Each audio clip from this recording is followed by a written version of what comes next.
আসসালামু আলাইকুম প্রিয় এইচএসসি 24 এবং 25 ব্যাচের শিক্ষার্থীরা, তোমাদের সবাইকে স্বাগত জানাচ্ছি আজকের লাইভে।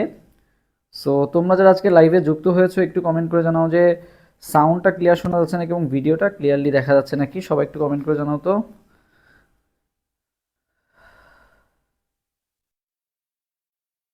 সাউন্ড কি ক্লিয়ারলি শোনা যাচ্ছে?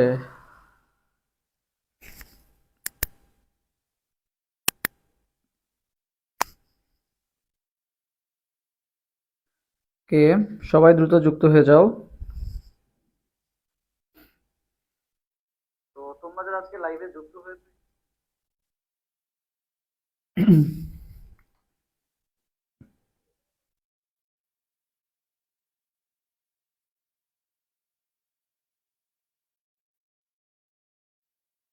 সবাই আর কি দ্রুত যুক্ত হয়ে যাও।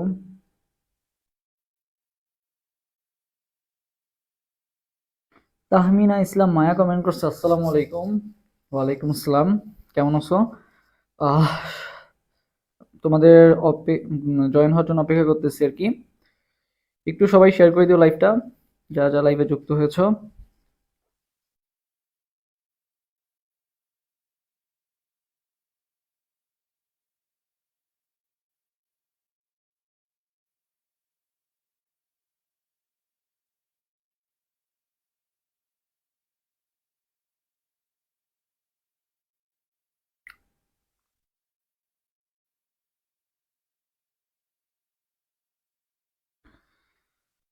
ওয়ালাইকুম আসসালাম। তোমাদের কার কোন অধ্যায়ের সমস্যা আছে একটু কমেন্ট করে জানাও তো দেখি।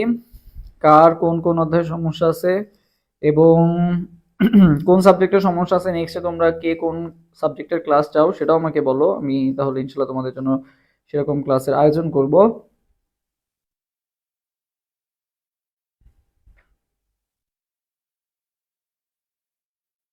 সবাই দ্রুত যুক্ত হয়ে যাও, আমি একটু লাইভটা শেয়ার করে দিচ্ছি, তোমরাও একটু লাইভটা শেয়ার করে দাও।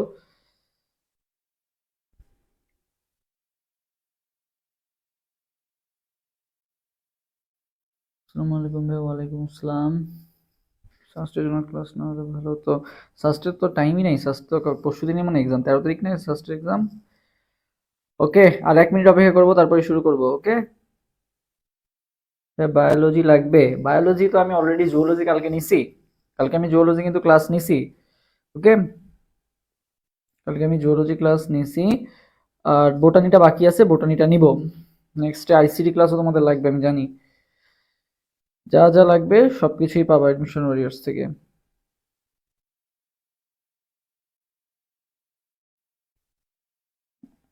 সালাম। ওকে, সো যেটা কমেন্ট করতে বলছিলাম যে তোমাদের কার কোন ক্লাস লাগবে সেটা একটু কমেন্ট করে জানাও। পাশাপাশি হচ্ছে কার কোন চ্যাপ্টারে সমস্যা আছে কেমিস্ট্রি সেকেন্ড পেপারে সেটাও আমাকে একটু বলো। ভাই আইসিটির একটা ক্লাস নিন, আইসিটি। ঠিক আছে, আইসিটি ক্লাস নিব তুমি যেহেতু বলছো। আর কার কোনটা ডিমান্ড থাকলে সেটাও বলতে পারো। এবং কেমিস্ট্রি সেকেন্ড পেপারে কার কোন ওদের সমস্যা আছে সেটা বলো। দেখি কোন চ্যাপ্টার নিয়ে তোমরা বেশি ভয় আছো আজকে, যেহেতু chemistry second paper class. Chemistry second পেপারে কার কোন চ্যাপ্টারে সমস্যা আছে বলো।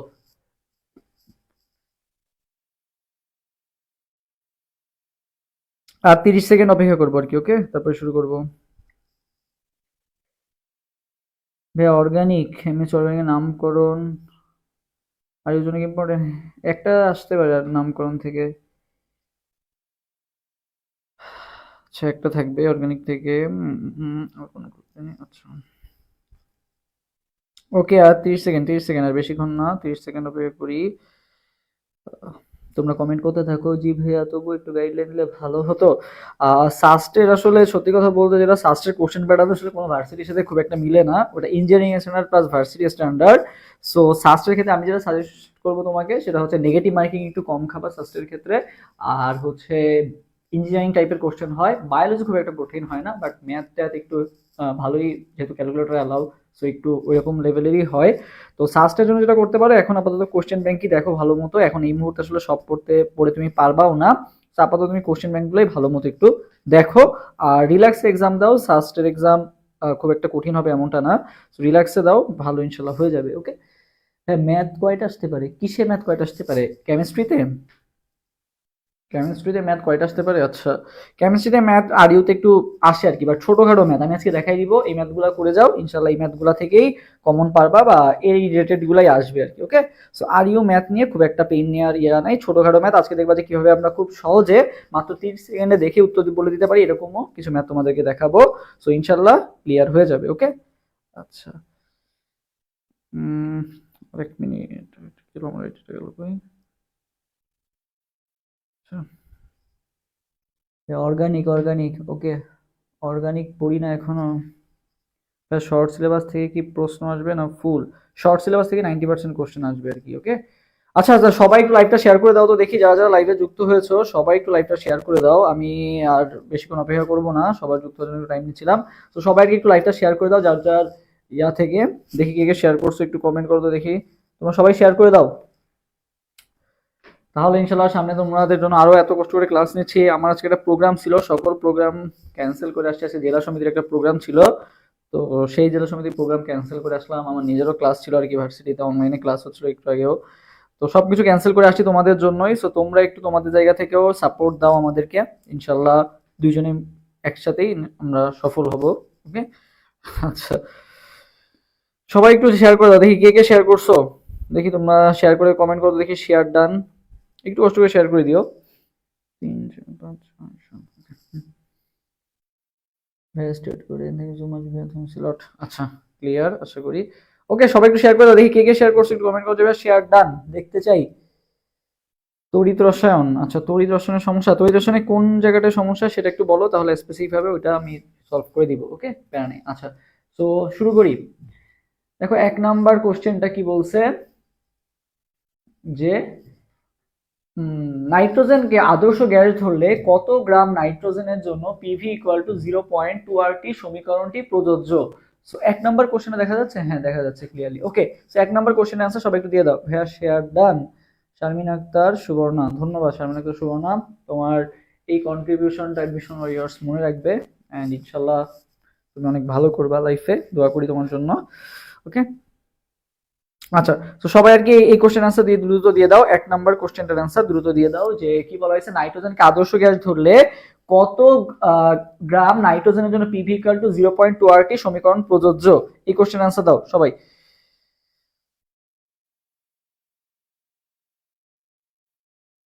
1 নাম্বার কোশ্চেন আনসার দাও, একের আনসার এখন আসে নাই।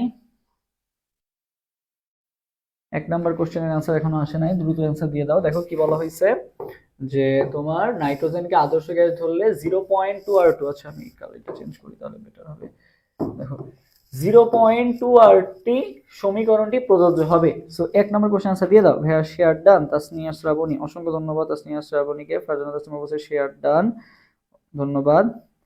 ফার্স্ট পেপার কি পড়াইছেন? হ্যাঁ ফার্স্ট পেপার তো পড়াইছি অলরেডি, ফার্স্ট পেপার ইউটিউবে আপলোড দেওয়া আছে, ওকে স্লাইডও দেওয়া আছে। সো ফার্স্ট পেপারটা অলরেডি পড়ানো শেষ। তুমি যদি না পেয়ে থাকো তাহলে একটু পেজে খুঁজবা অথবা ইউটিউবে দেখবা, পেয়ে যাবে আশা করি। ওকে, আচ্ছা একের বি আসছে, একের সি আসছে, একের ডি আসছে। ওকে, আচ্ছা সো আমরা দেখি। দেখো আমাদের কি বলছে, কোন সমীকরণটি প্রযোজ্য, তার মানে এখানে কি দেওয়া আছে তোমাকে, পিভি ইকুয়াল টু, আমরা জানি কি আদর্শ গ্যাসের ফর্মুলা কি, পিভি ইকুয়াল টু এনআরটি, আমরা এটা সবাই জানি তাই না। পিভি ইকুয়াল টু এনআরটি এটা আমরা সবাই জানি। শেয়ার ডান হইয়া সাইলি শাইলা সাথী, অসংখ্য ধন্যবাদ শাইলা সাথী, যারা যারা শেয়ার করছো তোমাদেরকে অসংখ্য, তোমাদের জন্য মন থেকে অনেক দোয়া থাকলো।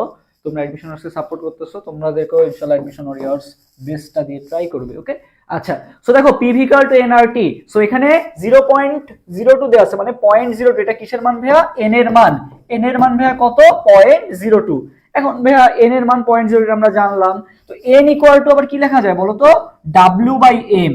তো ভাইয়া W by M equal to কি আসলো, 0.02, তাই না, এটাই তো আসলো মেইনলি। এখানে যে মানটা দেওয়া আছে এটা তো এন এর মান দেওয়া আছে, তো ডাব্লিউ বাই এম মানে কি 0.02 আসলো। তো ভাই এম এর মান কত বলো তো, এম নাইট্রোজেন গ্যাস বলছে তাই না, তাহলে এম এর মান কত, 28, তাই না, এম এর মান 28। সো তোমাকে যা বের করতে হবে কি ডাব্লিউ এর মানটা। সো ডাব্লিউ ইকুয়াল টু কি আসলো বলো তো, 28, মানে এমটা ওই পাশে চলে গেল, 28 ইনটু 0.02, 28 ইনটু 0.02। সো 28 ইনটু 0.02 করো, দেখো কত সহজ। সো তুমি ফার্স্ট একটা মানে আরো তোমাকে সহজ ভাবে দেখাই দিই, এই দশমিকটা উঠাই দিলা, দশমিকের পর যেহেতু দুইটা সংখ্যা আছে নিচে 100 করে দিলা, 28 দুগুণা কত, 56, তাহলে 56 বাই 100, 56 বাই 100 মানে কত, 0.56। তার মানে অ্যান্সার কত হবে 0.56। তার মানে একের অ্যান্সার কোনটা হবে, একের অ্যান্সার হবে সি নাম্বারটা। ওকে, একের অ্যান্সার কোনটা হবে সি নাম্বার। আচ্ছা ফাইন, বুঝলাম। ওকে, এটা কি সবাই বুঝছো? বুঝলে একটু কমেন্ট করো ক্লিয়ার। এরপর আসি 2 নাম্বার কোশ্চেনটা। 25 ডিগ্রি সেলসিয়াস তাপমাত্রায় 1 এটিএম চাপে 4 লিটার অক্সিজেন গ্যাসকে 0.8 লিটারে সংকুচিত করতে কত চাপ প্রয়োগ করতে হয়? এরপর সবাই 2 নাম্বার কোশ্চেন আনসার দাও তো। এরপর সবাই 2 নম্বর কোশ্চেন আনসার দাও যে এক আয়তন দেওয়া আছে আর ইয়া দেওয়া আছে, সো এটা দিয়ে আনসার দাও তো সবাই। বলো কি দেওয়া আছে তোমাকে, এই যে 1 এটিএম চাপে 4 লিটার অক্সিজেন গ্যাসকে 0.8 লিটারে সংকুচিত করতে কত চাপ প্রয়োগ করতে হবে? বলো কত চাপ প্রয়োগ করতে হবে? পরের কোশ্চেন আনসার দাও তো সবাই, পরের কোশ্চেন আনসার দ্রুত দিয়ে দাও। 2 নাম্বার, 2 মুনিয়া বলছে এ, এখন এ 2 এর নাকি 3 এর, এটা একটু বললে বেটার হয় আর কি, বুঝছো? তাহলে একটু বুঝতে সুবিধা হইতো। আচ্ছা প্যারা নাই, বলে ফেলো পরের কোশ্চেনটা আনসার।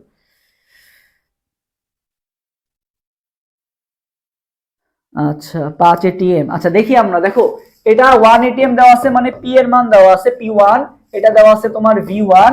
আচ্ছা এরপরে 0.8, এটা মানে কি দেওয়া আছে V2 দেওয়া আছে।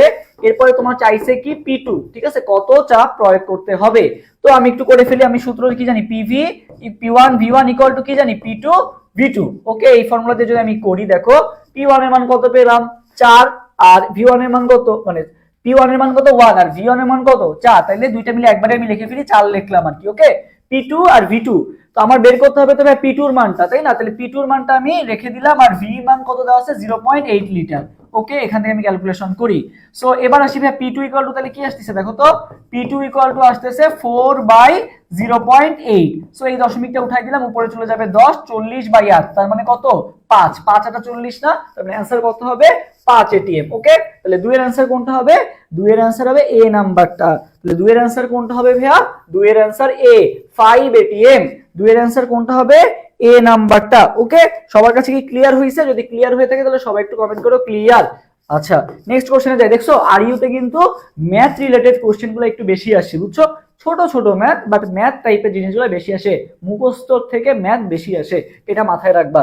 ওকে, আচ্ছা গ্যাসের গড় গতিবেগের সঠিক সমীকরণ কোনটি? গ্যাসের গড় গতিবেগ, বুঝছো? গড় গতিবেগের সমীকরণ কোনটা? গড় গতিবেগের সমীকরণ কোনটা বলো তো? গ্যাসের গড় গতিবেগের সমীকরণ কোনটা বলো? গ্যাসের গড় গতিবেগের 3 নাম্বার কোশ্চেন আনসার দেবো সবাই, 3 নাম্বার কোশ্চেনের আনসার দিয়ে দাও 3।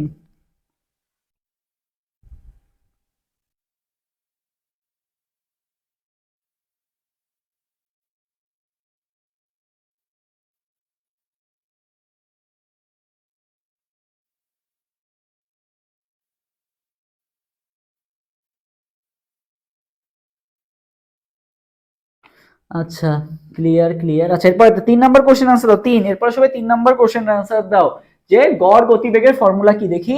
3 এর বি, হ্যাঁ এই তো একজন বলছে 3 এর বি, আমি এটাই জন্য শুনতে যাচ্ছিলাম। দেখো সিআরএমএস, এই যে অনেকেই বিবি বলবা, আমি জানি এটা বিবি বলবা বলে তোমাদের আনসার নিচ্ছি, ঠিক আছে? এটা হচ্ছে বর্গমূল গড় বর্গবেগ। এই কোশ্চেন আস্তে আস্তে দেখতে দেখতে সবাই ফ্লোতে বি দাগায় দেয়, একজন তোমার সি বলে ফেলছে।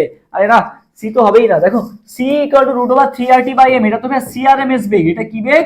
সিআরএমএস বেগ, মানে বর্গমূল গড় বর্গবেগ যদি বলতো সেইটা হচ্ছে রুট ওভার 3RT/m। আর রুট ওভার 2RT/m এটা তো সম্ভাব্যতম বেগ। এটা কি বেগ? সম্ভাব্যতম বেগ। ওকে, সম্ভাব্যতম বেগ হচ্ছে এটা root over 2RT/m। So 8RT/m যদি থাকে, 8RT/m, এটা কিসের ফর্মুলা? এটা হচ্ছে গড় গতিবেগের ফর্মুলা কি? Root over 8RT/m। তাহলে অ্যান্সার কোনটা হবে? এ নাম্বারটা। এটা ভুল করবে, এটা আমি জানি। তাহলে কোনটা হবে অ্যান্সার? রুট ওভার 8RT/m, এটার ভুল করবা না আর কি। ওকে, 8 এর অ্যান্সার কোনটা, সরি 3 এর অ্যান্সার কোনটা? এ নাম্বারটা। এটা কিন্তু বর্গমূল গড় বর্গবেগ, আর এখানে বলছে শুধু গড় গতিবেগ। সো এর মধ্যে পার্থক্য বুঝতে হবে। 4 নাম্বার, 6 গ্রাম হিলিয়াম গ্যাসের জন্য আদর্শ গ্যাস সমীকরণ কোনটা? 6 গ্রাম হিলিয়াম গ্যাসের জন্য আদর্শ গ্যাস সমীকরণ কোনটা বলো? 6 গ্রাম হিলিয়াম গ্যাসের জন্য আদর্শ গ্যাস সমীকরণ কোনটা? দেখি এর পরে কোশ্চেন আনসার দাও তো, সরি এ হবে। আচ্ছা পরে কোশ্চেন আনসার দাও।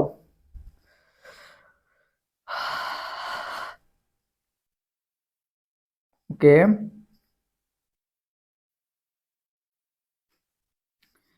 দেখি 4 এর आंसर এখনো আসে নাই। 6 গ্রাম 4 এর একজন বলছো ডি। ওকে ফাইন, একটা आंसर আমি পাইছি ডি। আচ্ছা এর পরের গুলো आंसर দাও তো দেখি। 4 এর आंसर ডি বলছো একজন, একজন বলছো সি। ওকে সি আসছে একটা आंसर, একটা आंसर আসছে ডি। আচ্ছা বাকিটাও জানাও। বি আসছে, ও বাপ, 4 এর বি আসছে। ওকে তারপরে বলো। এত ঠান্ডাতেও ডিভাইস টেম্পারেচার, তুমি ডিভাইস টেম্পারেচার দেখতেছো উপর দিয়ে? আরে ডিভাইসের টেম্পারেচার তো 33 ডিগ্রি সেলসিয়াস থাকবেই, এখানে লাইট আছে না এই জন্য। আচ্ছা রুম টেম্পারেচার না, এটা ডিভাইসের টেম্পারেচার। আচ্ছা এরপরে 4 এর বি। আচ্ছা দেখি আমরা, দেখো পিভি ইকুয়াল টু এনআরটি, তো এন মানে কি ডাব্লিউ বাই এম, তাই না? W by M. সো এখানে দেখো আমি জাস্ট ডাব্লিউ বাই এমটা ক্যালকুলেশন করলে আমার কাজ শেষ, তাই না? তো ডাব্লিউ কত আছে 6 গ্রাম, আর এম মানে কয় গ্রাম 4 গ্রাম, তাহলে 6 বাই 4 2 দিয়ে কাটো 3 বাই 2। ওকে তাহলে এন এর মান তুমি পেলা কি 3 বাই 2, তাহলে এইটুকুই জাস্ট করে ফেলবা। পিভি ইকুয়াল টু এনআরটি মানে হচ্ছে 3 বাই 2 আরটি, তাহলে 2 টা পাশে চলে গেলে কি আসলো 2 PV equal two 3 RT. 2 PV equal two 3 RT, তার মানে অ্যানসার কোনটা হবে? অ্যানসার কিন্তু হবে বি নাম্বারটা। অ্যানসার কিন্তু হবে বি নাম্বারটা। অ্যানসার কিন্তু হবে বি নাম্বারটা। সো দেখছো এমসিকিউ গুলা খুবই সহজ এমসিকিউ, তোমরা মুখস্থ বা আন্দাজে লাগায় দাও, এই জন্যই চান্স পাও না। সো এমসিকিউ কি খুব কঠিন? এটা জাস্ট এক সেকেন্ড লাগবে, টাইম একটু বেশি লাগবে, বাট আমরা এত অলস হয়ে গেছি যে আমরা এইটুকু ক্যালকুলেশনও করতে চাই না। সো 4 অ্যানসার কোনটা হবে? বি নাম্বারটা। কোনটি গ্রাহামের ব্যাপন সূত্র? কোনটি গ্রাহামের ব্যাপন সূত্র? বলো কোনটি গ্রাহামের ব্যাপন সূত্র? বলো কোনটি গ্রাহামের ব্যাপন সূত্র? এরপর আসলে 5 নাম্বার কোশ্চেন आंसर দাও। 5 5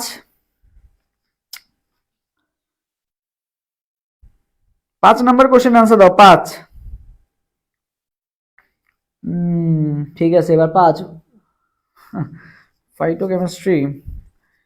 হ্যাঁ ফাইটোকেমিস্ট্রি পড়াবো ইনশাআল্লাহ। আচ্ছা আসি এরপরে 5-এর आंसर দাও সবাই। 5-এর একজন বলছো ডি, সবাই বলতেছো 5-এর একজন বলছো সি। ওকে 5-এর সি আসছে আর ডি আসছে आंसर, বাকিটাও জানাও। একজন বলছো বি, এটা কি আগেরটা নাকি এটারই বি বলছো? দাগ নাম্বার বলো নাই তো। আচ্ছা 5-এর ডি। আচ্ছা দেখো আমাদের ফর্মুলা কি মনে রাখবে? ব্যাপন কি বলছিল? যে যার ভর বেশি, ঠিক আছে? ব্যাপন হার কি ভাইয়া? যার আণবিক ভর বেশি তার ব্যাপন হার কম। স্বাভাবিক না যে মোটা মানুষ সে কি আস্তে আস্তে যাবে, আর যে চিকুন সে কি জোরে জোরে যাবে। সো ভর বাড়লে ব্যাপন হার কি হয়? কমে। তো তুমি আগে মেইন ফর্মুলাটা মনে রাখবা, R1 by R2 equal to কি root over M2 by M1। এটা হচ্ছে ফর্মুলা। দেখো ব্যস্তানুপাতিক, বর্গের ব্যস্তানুপাতিক সম্পর্ক, বর্গমূলের ব্যস্তানুপাতিক সম্পর্ক, এই যে R1 নিচে M1 রুট ওভার কি সম্পর্ক। সো এখানে তোমাকে ডাইরেক্ট ভাবে সম্পর্ক দেয়া নাই। সো তুমি আগে কি করবা, এইসব যখন এমসিকিউ আসবে, এইসব এমসিকিউ গুলা কি করবা, আগে ভাই তুমি কোনাকুনি গুণ করে আগে সিম্পল ফর্মে নিয়ে আসবা, তারপরে অ্যানসার দিবা। সো দেখো আমি একটু করে ফেলি। R1 কোনাকুনি গুণ দাও, R1 রুট ওভার M1, ঠিক আছে? R2 root over M2, R2 root over M2। So 1 1 আর 2 2 মিল আছে। সো 1 1 2 2 মিল আছে কোথায়? এই যে 1 1, ও এটা তো 2 2 দুটাই দিয়ে রাখছে, এইটাই হবে আর কি, ওইটা তো হওয়ার চান্স নাই। তার মানে অ্যানসার কিন্তু হবে সি নাম্বারটার কি, বুঝছো? এখানে দুইটা 1 1 হবে, আর এখানে দুইটা যেহেতু 2 2 আছে সেম, এখানে 1 2 2 1, তার মানে এটা হবে না। সো অ্যানসার কোনটা হবে বলো তো? সি নাম্বারটা। অ্যানসার কোনটা হবে?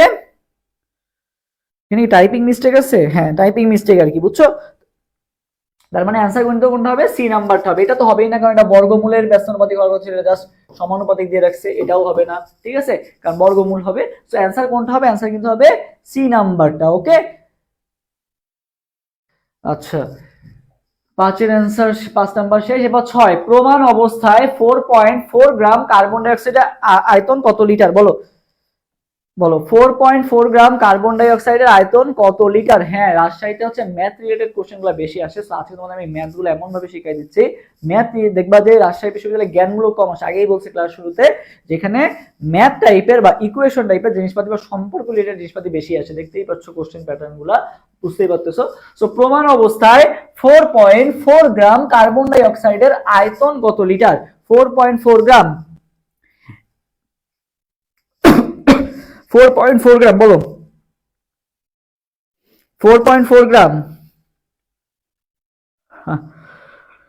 4.4 গ্রাম।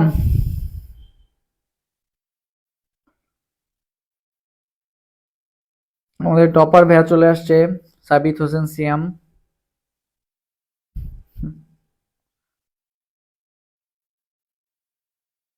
6C, 6C, 6C, ওকে। 6C, দেখি বাকিরাও জানাও। দেখো এটা কিন্তু খুব সহজ জিনিস, দেখো এটা আমাদের ক্যালকুলেশন করার দরকার আছে। দেখো আমি তোমাকে এটা খুব ভালো মতো বলে দিই যে দেখো তুমি তো জানো যে 44 গ্রাম বা 1 মোল কার্বন ডাই অক্সাইডের আয়তন কত, 22.4 লিটার না? এটা তো তোমরা সবাই জানো, তাই না? 44 গ্রাম বা 1 মোল কার্বন ডাই অক্সাইডের আয়তন কত? 22.4 লিটার, ঠিক আছে। তো তোমাকে 44 গ্রাম না দিয়ে এখানে দিছে কত, প্রমাণ অবস্থা যেহেতু, তোমাকে 44 গ্রাম না দিয়ে কত দিয়ে দিছে? 4.4 গ্রাম দিছে, ঠিক আছে। 4.4 গ্রাম দিছে, তার মানে কি 10 দিয়ে ভাগ করলে তুমি 4.4 গ্রাম পাও। সো এটাও কি হয়ে যাবে তাহলে আলটিমেটলি 10 দিয়ে ভাগ হয়ে যাবে। সো 22.4 10 দিয়ে ভাগ দিলে কত হয়ে যায়? 2.24 হয়ে যায়। কত হয়ে যাবে? 2.24 হয়ে যাবে। সো এটাকে আর ক্যালকুলেশন করার দরকার আছে? এটা কিন্তু তুমি ক্যালকুলেশন করতে করতে এমন একটা লেভেলে চলে যাবা যেটা দেখেই বলে দেওয়া যাচ্ছে 44 গ্রাম মানে 22.4, তো এখানে বলছে 4.4 গ্রাম মানে 44-এর 10 ভাগ। সো 10 ভাগ মানে তোমার 22.4-এরও 10 ভাগ হয়ে যাবে, তার মানে কত আসবে? 2.24, 2.24, ওকে। তাহলে आंसर কত হবে? 2.24, 2.24। আচ্ছা, 6 নাম্বার শেষ। 7 নাম্বার, নিচের কোনটি উভধর্মী যৌগ নয়?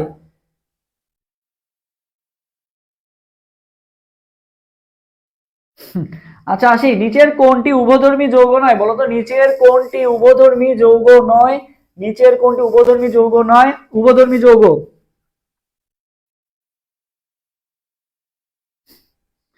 এটা কি বলতেছে?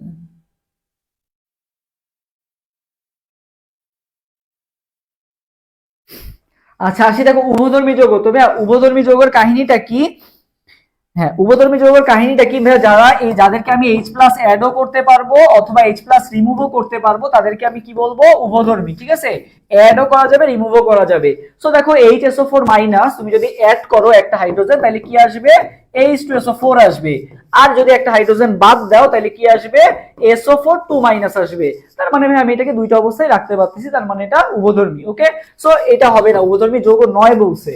সো এটা দেখি বাইকার্বনেটটা যদি আমি বাদ দিই, একটা হাইড্রোজেন CO3 2 মাইনাস এক্সিস্ট করে, আর আরেকটা যদি হাইড্রোজেন অ্যাড করি H2CO3 কার্বনিক অ্যাসিড এক্সিস্ট করে। সো এটাও হবে না। আচ্ছা পানি, পানি তো আমরা জানি অ্যামফোটেরিক পদার্থ, কারণ পানিকে একটা হাইড্রোজেন বাদ দিলে তুমি পাও OH মাইনাস, আর একটা হাইড্রোজেন যোগ করলে পাও কি? H3O plus. সো পানীয় হাইড্রোজেন অ্যাডও করা যায়, বাদও দেওয়া যায়। সো এটাও হবে। HNO2 তে আসি ভাইয়া, একটা দুইটা হাইড্রোজেন কখনো H2NO2, এটা কি কখনো পসিবল? এটা কিন্তু পসিবল না, ঠিক আছে। সো এই জন্য আর কি এইটা হবে কি? উভধর্মী যৌগ নয়। তাহলে কোনটা উভধর্মী যৌগ নয়? যেখানে এখানে হাইড্রোজেন অ্যাড করা যাচ্ছে না, বাদ দেওয়া যাচ্ছে বাট অ্যাড করা যাচ্ছে না। সো অ্যান্সার কোনটা হবে? অ্যান্সার হবে বি নাম্বারটা, ওকে। অ্যান্সার হবে বি নাম্বার। আচ্ছা, সো যারা হাইড্রোজেন অ্যাড করা যায় এবং বাদ দেওয়া যায় সেই হবে উভধর্মী। নিচের কোনটি পানির স্থায়ী ক্ষরতার জন্য দায়ী নয় বলো? স্থায়ী ক্ষরতার জন্য দায়ী নয় মানে নিচের কোনটা অস্থায়ী ক্ষরতার জন্য দায়ী, ঠিক আছে। অস্থায়ী ক্ষরতার জন্য দায়ী, তোমাকে কোশ্চেনটা উল্টা ভাবে আসতে পারে। নিচের কোনটা স্থায়ী ক্ষরতার জন্য দায়ী নয় বা নিচের কোনটা অস্থায়ী ক্ষরতার জন্য দায়ী? তো ভাই দেখো অস্থায়ী, যারা অস্থায়ী তাদেরকে আমরা কি সহজে কি করে দিতে পারি বলতো? বাই বাই করে দিই, তাই না? অস্থায়ী জিনিসকে কি করে দেওয়া যায়? বাই বাই করে দেওয়া যায়, তাই না? সবাই আমার সাথে কমেন্ট করো কি বাই, ঠিক আছে। অস্থায়ী মানে কি? তাকে বাই করে দিতে হবে। স্থায়ী জিনিসকে তো আমরা টাটা বা বাই বাই করতে পারি না, তাই না? অস্থায়ী মানে তুমি এক জায়গায় গেছো অস্থায়ী, তাই না? তোমাকে তো বাই বাই করে দিবে। সো অস্থায়ী মানে কি? বাই দিয়ে মনে রাখবা কি অস্থায়ীতে কি থাকবে ভাইয়া? বাইতে বাইকার্বনেট, ঠিক আছে। বাইতে কি ভাইয়া? বাইকার্বনেট। বাইতে কি ভাইয়া? বাইকার্বনেট, ওকে। অস্থায়ী ক্ষরতা মানে কি ভাইয়া? বাইকার্বনেট থাকবে। কি থাকবে ভাইয়া? বাইকার্বনেট থাকবে। সো স্থায়ী ক্ষরতার জন্য দায়ী নয় কোনটা? এই যে বাইকার্বনেট আছে না? সো এই বাইকার্বনেট মানে কি? এটা স্থায়ী ক্ষরতা না, এটা কি? অস্থায়ী ক্ষরতার জন্য দায়ী। সো এখানে অ্যান্সার বুঝতে পারছো? স্থায়ী ক্ষরতা যার জন্য দায়ী নয়, তার মানে কোনটা অস্থায়ী ক্ষরতা? অস্থায়ী মানেই কি? বাই থাকবে, বাই মানেই কি? বাইকার্বনেট, ওকে। আচ্ছা, তার মানে অ্যান্সার কোনটা হবে? 8-এর অ্যান্সার হবে এ নাম্বারটা। 9 নাম্বার, নিচের কোনটি পানিতে থাকা জৈব বস্তুর উপস্থিতি নির্দেশ করে? হ্যাঁ, তোমরা সবাই হচ্ছে এই যে সাবিত হোসেন সিয়াম ভাইয়ের জন্য, আমার ফ্রেন্ড, ওর জন্য সবাই একটা মানে ভালো মেয়ে দেখো। ভাইয়া সামনেই ফার্মেসি পাশ করে বের হবে। অস্থায়ী বাই, হ্যাঁ এই তো। ডিভাইস টেম্পারেচার বাড়ে কেন? আচ্ছা আবার কমে গেছে, তোমরা জুম করে দিছি, তোমরা খালি ডিভাইস টেম্পারেচার নিয়ে পড়ে আছো। একটু zoom, হ্যাঁ, এই তো এবার দেখা যাচ্ছে না?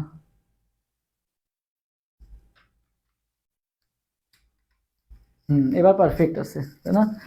আচ্ছা দেখো, নিচের কোনটি পানিতে থাকা জৈব বস্তুর উপস্থিতি নির্দেশ করে? জৈব বস্তুর উপস্থিতি নির্দেশ করে কোনটা বলো? জৈব বস্তুর উপস্থিতি নির্দেশ করে কোনটা? আচ্ছা, তো দেখো জৈব মানে কি ভাই? জৈব মানে কি? বায়োলজি, তাই না? জৈব মানে কি? বায়োলজি বা জীব। জীব মানে কি? বায়োলজি, তাই না? বায়োলজিক্যাল অক্সিজেন ডিমান্ড, ঠিক আছে? বিওডি বা বায়োলজিক্যাল অক্সিজেন ডিমান্ডকে কি বলা হয়? জৈব বস্তুর উপস্থিতি নির্দেশ করে কোনটা ভাইয়া? বিওডিটা হচ্ছে জৈব বস্তুর উপস্থিতি নির্দেশ করে কোনটা? বিওডি বা বায়োলজিক্যাল অক্সিজেন ডিমান্ড। আমি ভাবছি উনি সত্যি স্টুডেন্ট। হ্যাঁ স্টুডেন্টই তো আমরা, তো আমিও তো স্টুডেন্ট, তাই না? সবাই স্টুডেন্ট, আমরা সবাই স্টুডেন্ট আর কি। ওকে, আচ্ছা, সো বিওডি মানে কত? বায়োলজিক্যাল অক্সিজেন মানে। এখন ভাই বিওডি ডাব্লিউএইচও অনুমোদিত, বিওডির আদর্শ মান কত বলো তো? ডাব্লিউএইচও অনুমোদিত বিওডির আদর্শ মান কত? সো ভাই মনে রাখবা, বি ইংরেজি কয় নাম্বার লেটার বলো তো? বি হচ্ছে ভাই 2 নাম্বার লেটার, আর ডি কয় নাম্বার লেটার? 4 নাম্বার লেটার, তাই না? আর ও মানে কি? 0, ঠিক আছে? তাহলে 2 প্লাস 4, তাহলে বিওডির মান কত ভাইয়া? 6। বিওডির মান কত ভাইয়া? 6। তাহলে বিওডির মান কত? 6। কিভাবে মনে রাখবা? বি হচ্ছে 2 number letter, A B, B 2 এ আছে আর ডি 4 এ আছে, তাহলে 2 প্লাস 4 6। ওকে ফাইন, তাহলে বিওডির মান কত ভাইয়া?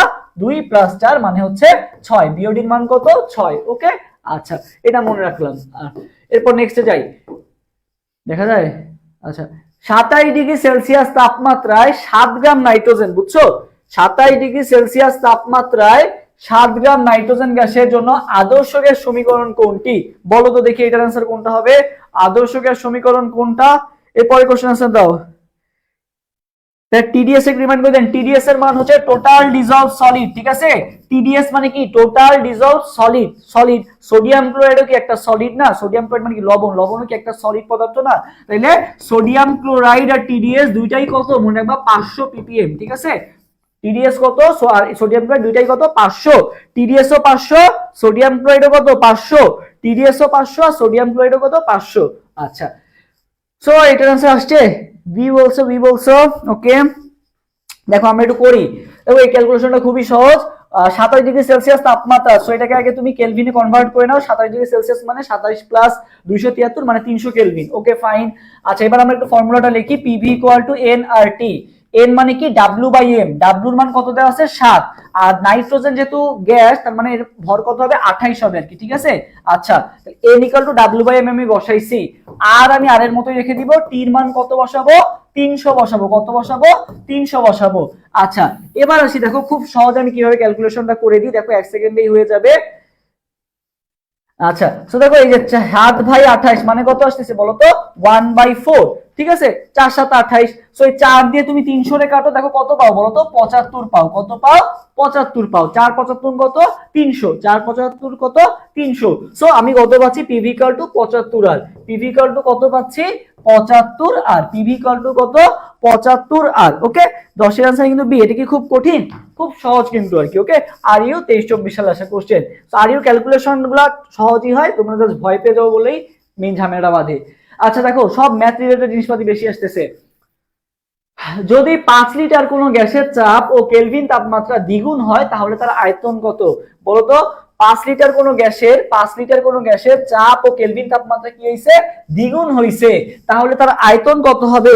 চাপ বলো কত হবে? ওকে,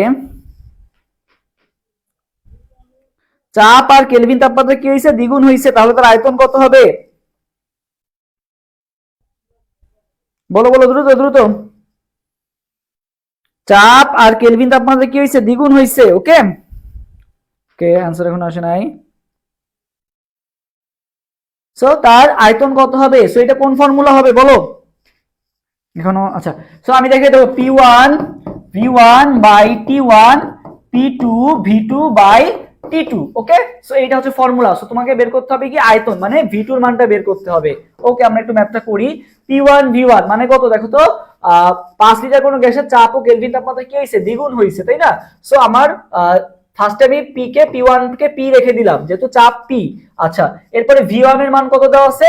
5 লিটার দেওয়া আছে। Okay fine.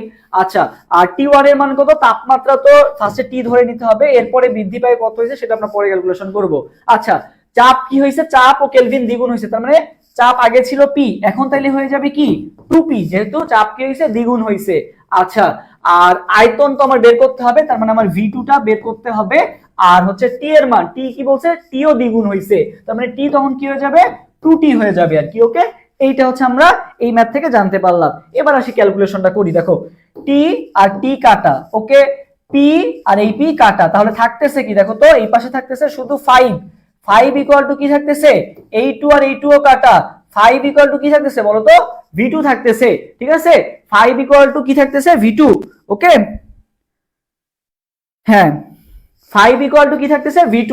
5 ইকুয়াল টু কি থাকতেছে? V2 থাকতেছে আর কি। তার মানে আমার আগের আয়তন, এখন তার মানে আমরা কতটুকু পেলাম? 5 লিটার পেলাম। তাহলে V2 এর মান কত? 5 লিটার। ওকে, তার মানে এটার आंसर কত হবে? 5 লিটার। ওকে, সো এটা কি সবাই ক্লিয়ার হইছে? এটা কি সবাই বুঝছো কিভাবে করলাম? যদি বুঝে থাকো তাহলে সবাই একটু কমেন্ট করো ক্লিয়ার। যদি এটা সবাই বুঝে থাকো তাহলে একটু সবাই কমেন্ট করো ক্লিয়ার। হ্যাঁ, 5b 11b। ওকে, আচ্ছা, এরপর আসি নেক্সট কোশ্চেন। 12 নাম্বার কোশ্চেনের आंसर দাও। এরপর সবাই 12 নাম্বার কোশ্চেনের आंसर দাও।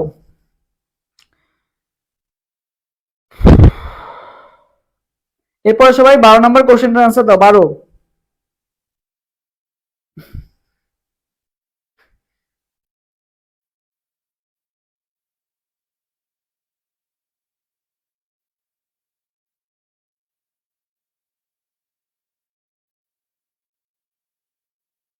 ওকে, ক্লিয়ার।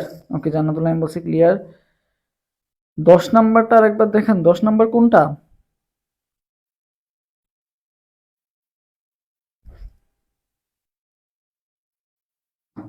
দশ নাম্বারটা কোনটা ছিল? 10 নাম্বারটা, 10 নাম্বারটা তো সহজ, আমি তোমাকে দেখাই দিই। দেখো এটা তো জাস্ট তুমি W/M এর মানটা বের করো তাহলেই কাজ শেষ। W কত? 7, 7 গ্রাম নাইট্রোজেন দ্বার, M মানে কত? 28, তাই না? এপাশে তো PV আছে, আর আর এর মতো থাকলো, আর T কত? 27 যোগ 273 মানে 300, তাই না? সো এবার কাটাকাটি করে ফেলো, 7/28 মানে কত? 4, 4 7 28, 4 দিয়ে 300 রে কাটো, কত পাবা? 75 পাবা। এই যে 75 আর PV = 75 আর এই ফর্মুলা শেষ, 1 সেকেন্ডের ব্যাপার। ওকে, এবার বুঝছো? আচ্ছা, এরপর আসি, দেখো 13 নম্বরে আসি। 13 নম্বরে না 12 নম্বরে ছিলাম? হ্যাঁ, 12 নম্বরে ছিলাম। সমভরে নাইট্রোজেন, অক্সিজেন ও আর্গন গ্যাস মিশ্রণের মোট চাপ 760 মিলিমিটার এবং নাইট্রোজেন ও অক্সিজেনের আংশিক চাপ কত মিলিমিটার পারদ? বলো তো। 12 নম্বর কোশ্চেন আনসার দাও তো। 12। এরপর 12 নম্বর কোশ্চেন আনসার দাও। দেখো নাইট্রোজেন এবং অক্সিজেন এবং আর্গনের মোট চাপ দেওয়া আছে 760 মিলিমিটার পারদ। নাইট্রোজেন এবং অক্সিজেনের আংশিক চাপ কত মিলিমিটার পারদ? নাইট্রোজেন এবং অক্সিজেনের আংশিক চাপ কত মিলিমিটার পারদ, এটা তোমাকে জানতে চাওয়া হয়েছে। সো বলে ফেলো কত হবে? 12D। 12D বলছে একজন। আচ্ছা, আর একজন আরো আরো आंसर দাও। 12 নাম্বারটা কি অনেক কঠিন লাগতেছে? আচ্ছা আচ্ছা, দেখো আমরা একটা ফর্মুলা জানি কিন্তু, ঠিক আছে? মোল ভগ্নাংশ আংশিক চাপ বাই মোট চাপ ইকুয়াল টু কি বলতো? মোল ভগ্নাংশ। ঠিক আছে, আংশিক চাপ বাই মোট চাপ ইকুয়াল টু কি? মোল ভগ্নাংশ। আচ্ছা, সো আমাদের যেটা করতে হবে, আমাদের কি চাইছে? আংশিক চাপ কত মিলিমিটার পারদ এটা বের করতে হবে। সো আংশিক চাপকে আমি রেখে দিই। আংশিক চাপ ইকুয়াল টু কি আসতেছে বলো তো? আংশিক চাপ ইকুয়াল টু তাহলে কি আসতেছে? মোল ভগ্নাংশ ইনটু মোট চাপ। ঠিক আছে, মোল ভগ্নাংশ ইনটু মোট চাপ। সো আমার কার কার মোল ভগ্নাংশ বের করতে হবে? নাইট্রোজেন এবং অক্সিজেন যেহেতু চাইছি আর কি। ওকে, সো এদের মোল ভগ্নাংশ বের করতে হবে। সো ফার্স্টে আমার কাজ কি হবে? আমি ফার্স্টে অক্সিজেন এবং নাইট্রোজেনের মোল ভগ্নাংশটা বের করব। ঠিক আছে, অক্সিজেন এবং নাইট্রোজেনের মোল ভগ্নাংশটা বের করব। সো দেখো অক্সিজেন এবং নাইট্রোজেনের মোল ভগ্নাংশ কিভাবে বের করব? ফার্স্টে নাইট্রোজেনেরটা করি। দেখো আমি এম তো জানি না, এম বের করলাম, আর নিচে কি? আণবিক ভরটা। সো নাইট্রোজেনের ক্ষেত্রে কত? M/28। Okay fine. অক্সিজেনের ক্ষেত্রে কত? যেহেতু নাইট্রোজেন এবং অক্সিজেন চাইছে, দুইটাই তো এম সেম। ঠিক আছে, M/32। Okay fine. আর নিচে কি আসবে? নিচে সবগুলারই কি হবে? এটা হচ্ছে কি মানে মোল ভগ্নাংশ হচ্ছে যেটা যেটা চাবে সেটার মোল অনুপাতটা নিবা, নিচে হচ্ছে মোট মোল অনুপাতটা নিবা। সো মোট মোল অনুপাতটা কত হবে, m/28 প্লাস m/32 বাদ গেছে কার, আর্গনেটা বাদ গেছে, আর্গনেটা কত m/40, ঠিক আছে m/40। তো এটা আমার ক্যালকুলেশন করতে হবে আর কি। ওকে, সো এই 28/32 এর ক্যালকুলেশনটা করতে হবে, এটা ক্যালকুলেটর এলাও ছিল। সো তুমি যদি এটা ক্যালকুলেটর এলাও এর মাধ্যমে করো, ইনটু এখানে 760 কিন্তু গুণ আছে, এটা হচ্ছে মোল ভগ্নাংশটা, ইনটু এটার সাথে আবার 760 কি আছে বলো তো, গুণ আছে। সো এই ক্যালকুলেশনটা কিন্তু অনেক বড় হবে আর কি, ঠিক আছে। ক্যালকুলেশন মোটামুটি ভালোই বড় হবে, 28 32 40 তোমার লসাগু করতে হবে, দেন এটার মাধ্যমে আবার উপরে নিচ করতে হবে। সো এটা যদি তুমি করো, তোমার আলটিমেটলি দেখবা এই যে প্রসেসটা দেখালাম, এই প্রসেসটার মাধ্যমে তুমি কি পেয়ে গেলা, মোল ভগ্নাংশ হচ্ছে এইটুকু হচ্ছে তোমার মোল ভগ্নাংশ টার্মটা, আর এইটুকু হচ্ছে মোট চাপটা। এটার মাধ্যমে তুমি যেটা পেয়ে যাবা ওইটাই হবে কি বলতো, আংশিক চাপ। ওকে, সো এইটা তুমি, এটা আসছে RUC তে 23-24 সালে আসা কোশ্চেন। সো দেখতে পাচ্ছ কত বড় একটা কোশ্চেন। সো এটার आंसर মেইনলি কত, ক্যালকুলেশন করে তুমি পাবা 553, ঠিক আছে, কত 553। সো आंसर কত হবে 553 আর কি। ওকে, 553, এটা ক্যালকুলেটরের মাধ্যমে করতে হবে, নাহলে অনেক বড় হয়ে যাবে, অনেক টাইম লাগবে, এটা টাইম কিলিং, এগুলো হচ্ছে ট্র্যাপ। সো এই জন্য এটা দিলাম যে এই সব যে সকল এমসিকিউ দেখবা যে বেশি টাইম লাগতেছে, এগুলো একটু স্কিপ করার চেষ্টা করবো আর কি। ওকে, আংশিক চাপ বা মোল ভগ্নাংশের কাহিনীগুলো অনেক বড়। আচ্ছা, এরপর আসি অ্যাভোগাড্রো সংখ্যার অর্ধেক সংখ্যক কার্বন ডাই অক্সাইড অণুর ক্ষেত্রে আদর্শ গ্যাস সমীকরণ কত হবে, বলো। এরপরে কোশ্চেন আনসার দাও, এরপরে কোশ্চেন আনসার দাও তো, পরের কোশ্চেনটা। না না, এই সব কোশ্চেন তো তোমার শর্টকাট দিয়ে হবে না, কিছু কোশ্চেন আছে যে তোমার যেগুলা আমাদের ইয়া করা লাগবে, যে স্কিপ করা লাগবে, সব কোশ্চেন তোমার পারা লাগবে না। এই বড় বড় কোশ্চেন যেগুলো আছে এগুলো কিছু স্কিপ করা লাগবে, এগুলো তোমার টাইম কিলিং, ঠিক আছে। এরকম দুই একটা ফাঁক থাকবে যেগুলো তোমার মনে হচ্ছে যে হ্যাঁ টাইম লাগতেছে, স্কিপ করে তুমি অন্য একটা জায়গায় চলে যাও। ম্যাথ সবসময় লাস্টে ধর ট্রাই করবা, তাহলে ইজি হবে। না হলে ম্যাথ করতে গেলে টাইম লাগবে, তুমি একটা ম্যাথ করতেছো সেটার মার্কসও এক, তুমি একটা জ্ঞানমূলকের অ্যান্সার দিচ্ছ সেটার মার্কসও এক। সো জ্ঞানমূলকগুলো আগে টাচ করো, দেন টাইম থাকলে ম্যাথে যাও। আচ্ছা, অ্যাভোগাড্রো সংখ্যার অর্ধেক সংখ্যক কার্বন ডাই অক্সাইড অণুর ক্ষেত্রে আদর্শ গ্যাস সমীকরণ কত, বলো।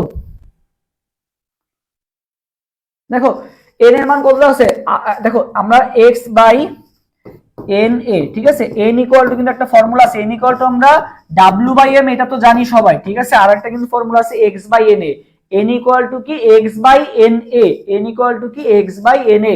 সো এখানে কি বলছে, অ্যাভোগাড্রো সংখ্যার অর্ধেক সংখ্যক অণু আছে। সো x এর মান কত, অ্যাভোগাড্রো সংখ্যার অর্ধেক, তার মানে কত হবে হাফ, তাই না। তাহলে হাফ Na, ঠিক আছে, তাহলে x এর জায়গায় তুমি কত বসাবা, হাফ Na, অ্যাভোগাড্রো সংখ্যার অর্ধেক, অ্যাভোগাড্রো সংখ্যার অর্ধেক হচ্ছে x এর মান, তাই না। সো হাফ Na, তাহলে দেখো আমার n এর মান কত আসতেছে, n ইকুয়াল টু তাহলে কত আসতেছে, হাফ আসতেছে। এই যে এখানে তুমি জাস্ট হাফ Na বসায় দাও, তাহলে দেখো হাফ Na বাই হচ্ছে কত, হাফ Na বাই Na, তাহলে Na কাটা, তাহলে থাকলো কত, n এর মান হাফ থাকলো। সো n এর মান তুমি কত পেলা, হাফ পেলা। এবার তুমি ফর্মুলাতে জাস্ট বসায় দাও, PV equal to half RT, তাহলে কি আসতেছে 2PV equal to RT, 2PV equal to RT, 2PV equal to RT। তার মানে অ্যান্সার কোনটা হবে, বি নাম্বারটা। তার মানে অ্যান্সার কোনটা হবে, অ্যান্সার হবে বি নাম্বার। ওকে, 13 অ্যান্সার কোনটা হবে, বি, 13 অ্যান্সার বি। ওকে, আচ্ছা ক্লিয়ার, সবাই ক্লিয়ার হলে ক্লিয়ার কমেন্ট করো। এরপরে সবাই 14 নাম্বার কোশ্চেন আনসার দাও তো, 14। ফিজিক্স কেমিস্ট্রি মিলে 10টার মধ্যে ম্যাথ কয়টা থাকতে আছে, আমি কেমিস্ট্রির কথা বলি, কেমিস্ট্রি ভালোই থাকবে আর কি ম্যাথ, ঠিক আছে। কেমিস্ট্রি 25টা না, 25টার মধ্যে দেখা গেছে তোমার কয়টা ম্যাথ থাকতে পারে, 25টার মধ্যে 15টা বা 10-15টা ম্যাথ থাকতে পারে আর কি, ঠিক আছে, ছোট ছোট ম্যাথ, বড় না। এরপরে কোশ্চেন আনসার দাও, একটি নলকূপের এটার আনসার দাও, বলো এটার আনসার কত হবে, 14 নম্বর কোশ্চেন আনসার দাও তো, 14 নাম্বার।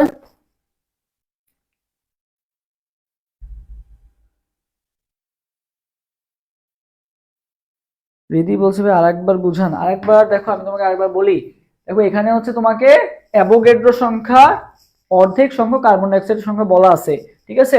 সো n এর মান, n ইকুয়াল টু, n এর মান আসবে আর কি, ঠিক আছে। অ্যাভোগাড্রো সংখ্যার অর্ধেক সংখ্যক, তুমি n টা কাউন্ট করবে আর কি। n কাউন্ট করার ফর্মুলা তো w/m আমরা সবাই জানি, আর একটা ফর্মুলা আছে x/na, ঠিক আছে, নাম্বার অফ অ্যাভোগাড্রো আর হচ্ছে অণু সংখ্যা। তো এখানে কতটুকু সংখ্যা দেওয়া আছে, অর্ধেক সংখ্যক, ঠিক আছে। কার, অ্যাভোগাড্রো সংখ্যার অর্ধেক সংখ্যক হচ্ছে x এর মানটা, x এর মানটা কত বলছে, অ্যাভোগাড্রো সংখ্যার অর্ধেক। তার মানে x ইকুয়াল টু আমরা কি লিখতে পারি, অ্যাভোগাড্রো সংখ্যার অর্ধেক, অ্যাভোগাড্রো সংখ্যার অর্ধেক, তার মানে কি আসতেছে half Na। x equal to আমরা কি জানতে পারলাম হাফ na, আর আগে দিয়ে তো সূত্র অনুযায়ী na তো আছেই, তাই না? সো na আর এই na কাটা, তাহলে n এর মান তুমি কত পেলা হাফ। এবার তুমি আদর্শ গ্যাসের ফর্মুলায় pv ইকুয়াল টু n এর জায়গায় হাফ বসায় দাও, হাফ RT, এই টুটা পাশে গেলে কি হবে 2pv equal to RT। Okay, B number answer. আশা করি এবার বুঝছো। 14 নম্বরের কোশ্চেন আসি, 14 নম্বর কোশ্চেন आंसर দিয়ে দাও।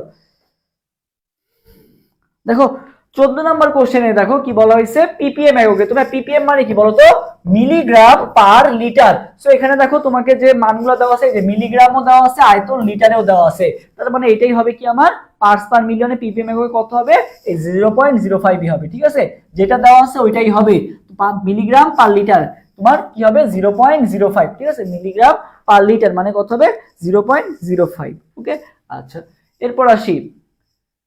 দেখো এই কোশ্চেনটা কত জায়গায় আসছে, খুবই গুরুত্বপূর্ণ। সেটা হচ্ছে কি অবস্থায় বাস্তব গ্যাস আদর্শ গ্যাস সমীকরণ অনুসরণ করে? বাস্তব গ্যাস আদর্শ গ্যাস সমীকরণ অনুসরণ করে, বলো বাস্তব গ্যাস আদর্শ গ্যাস সমীকরণ অনুসরণ করে কখন? বাস্তব গ্যাস আদর্শ গ্যাস সমীকরণ অনুসরণ করবে কখন বলো তো?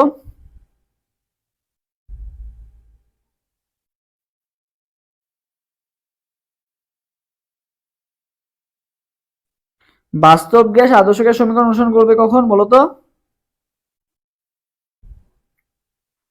তবে মনে রাখবা বাস্তব গ্যাস আদর্শ গ্যাস অনুসরণ করবে উতা নিচা দিয়ে মনে রাখবা। কি দিয়ে মনে রাখবা? উতা নিচা। ঠিক আছে, উতা, আমার সাথে সাথে সবাই একটু কমেন্ট করে ফেলো, উতা নিচা। ঠিক আছে, উতা নিচা। ওকে, উচ্চ তাপমাত্রা নিম্ন চাপ। ঠিক আছে, উচ্চ তাপমাত্রা নিম্ন চাপ, উতা নিচা, উচ্চ তাপমাত্রা আর নিম্ন চাপ। ঠিক আছে, উতা নিচা, এই যে উচ্চ তাপমাত্রা আর নিচা নিম্ন চাপ, উতা নিচা, উচ্চ তাপমাত্রা নিম্ন চাপ। ঠিক আছে, বাস্তব গ্যাস আদর্শ গ্যাসের মতো আচরণ করবে। আচ্ছা, উতা নিচা। আর এর কোন মানটি সঠিক নয় বলতো? আর এর কোন মানটা, এখানে যে মানগুলো আছে চারটা, এর মধ্যে একটা ভুল আছে। তো বলছে কোন মানটা সঠিক নয়, বলো আর এর কোন মানটা সঠিক নয়? হ্যাঁ বলো, আর এর কোন মানটা সঠিক নয়?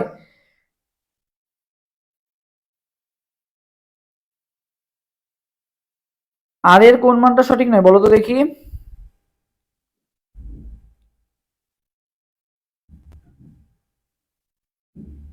ওকে, 16D,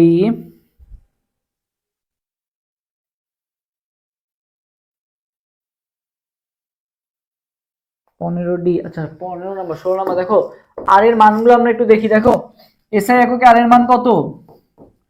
8.314। ঠিক আছে, জুল পার মোল পার কেলভিন। আচ্ছা যখন এসআই থেকে সিজিএস এ যাবা তখন কি হয়ে যাবে, 8.314 এর সাথে তুমি জাস্ট 10 টু দি পাওয়ার 7 গুণ করে দিবা, এটা কি একক হয়ে যাবে, সিজিএস একক আর কি। ওকে, এটা হচ্ছে এসআই একক, এটা হচ্ছে সিজিএস একক। এবার আসি লিটার এটিএম একক।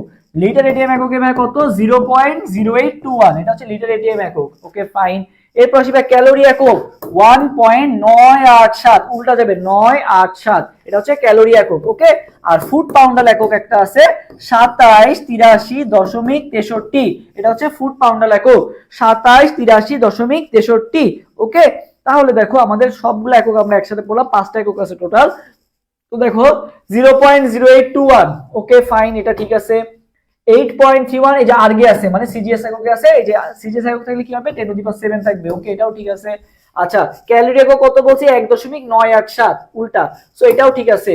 এই দেখো 0.0821, এটা হচ্ছে জুল পার কেলভিন না, এটা তো লিটার অ্যাটমোস্ফিয়ার একক হচ্ছে 0.0821, তার মানে অপশন ডিটা ভুল আছে আর কি। ওকে, তার মানে आंसर কোনটা হবে, आंसर হবে ডি নাম্বারটা। ওকে, आंसर হবে ডি নাম্বারটা। আচ্ছা আরেকটা বিষয় বলে রাখি, আমাদের কিন্তু এই যে আরইউর পর টার্গেট জিএসটি কোর্স শুরু হবে, পাশাপাশি হচ্ছে আমাদের কিন্তু এক্সাম ব্যাচে আগামীকাল থেকে এক্সাম শুরু হবে আর কি। এই যে হচ্ছে আমাদের এক্সাম ব্যাচের রুটিন। সো যারা যারা ভর্তি হতে চাও দ্রুত ভর্তি হয়ে যাও, কালকে সকাল থেকে এক্সাম শুরু হয়ে যাবে। আর যারা যারা অলরেডি ভর্তি হয়েছো তোমাদেরকে খুব শীঘ্রই গ্রুপে অ্যাড করে দেওয়া হবে, গ্রুপ আজকে রাতে ক্রিয়েট করে আমি অ্যাড করে দিব, সমস্যা নাই। মাত্র 90 টাকা আর কি, 90 টাকা তুমি এতগুলো এক্সাম দেওয়ার সুযোগ পাচ্ছ, যার বিকজ তোমাদের জন্য এত কম দামে আমরা এই সার্ভিসটা রাখছি। ওকে, সো প্রতিদিন 2টা করে এক্সাম, যাতে তুমি এই শেষ সময় একটা ভালো প্রিপারেশন নিতে পারো। সো দ্রুত অ্যাডমিশনের পেজে মেসেজ দাও যারা যারা এক্সাম দিতে চাও। আচ্ছা এরপর আসি যদি নিম্নোক্ত গ্যাসগুলোর ভর একই হয় তবে কোনটিতে সর্বাপেক্ষা কম সংখ্যক অণু আছে? বলো, ভরগুলো একই সবার, কোনটাতে সর্বাপেক্ষা কি কম সংখ্যক অণু আছে? কোনটাতে কি আছে? কম সংখ্যক অণু। ভর একই, কোনটাতে কি আছে? সর্বাপেক্ষা কম সংখ্যক অণু আছে। বলো তো দেখি পরে কোশ্চেনের আনসার। কোনটাতে সর্বাপেক্ষা কম সংখ্যক অণু আছে? সর্বাপেক্ষা কম সংখ্যক অণু আছে কোনটাতে বলো তো?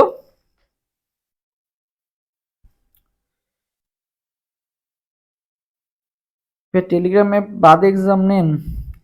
টেলিগ্রামই তো বেটার, টেলিগ্রামে পিডিএফ আপলোড দেওয়া যায়, সবকিছু আপলোড দেওয়া যায়। হোয়াটসঅ্যাপে তুমি আগের মেসেজ সব চলে যাবে, তুমি যদি পরে জয়েন করো হোয়াটসঅ্যাপে সব চলে যাবে। আর মেসেঞ্জারে তো পিডিএফ টিডিএফ দেওয়া যায় না আর কি। সো সব দিক থেকে টেলিগ্রাম বেস্ট, টেলিগ্রামে ডিস্ট্রাকশনও কম।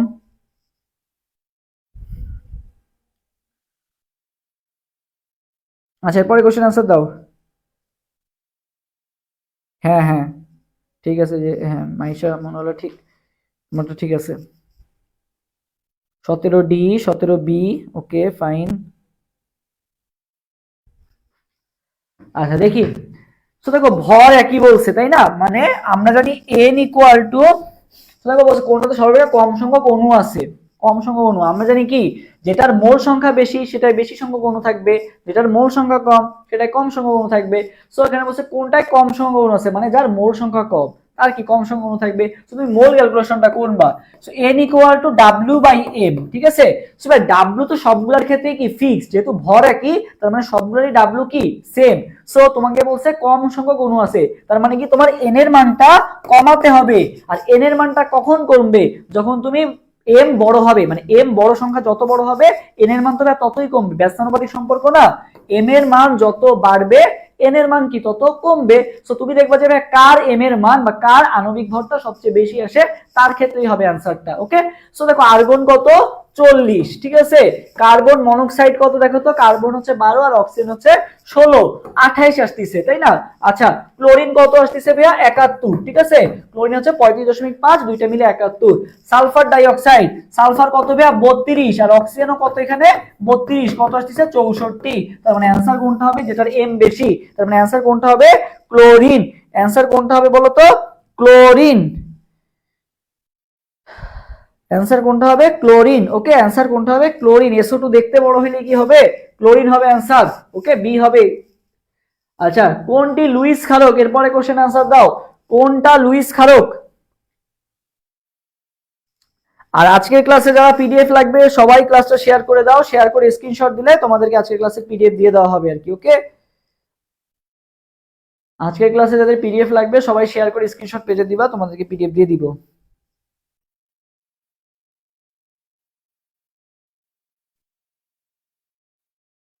ওকে, দেখো কোনটি লুইস ক্ষারক, তবে লুইস ক্ষারক কারা, লুইস অ্যাসিড কারা। তবে লুইস অ্যাসিডটাকে আমরা দেখি, লুইস অ্যাসিড আর একটা কি লুইস ক্ষারক।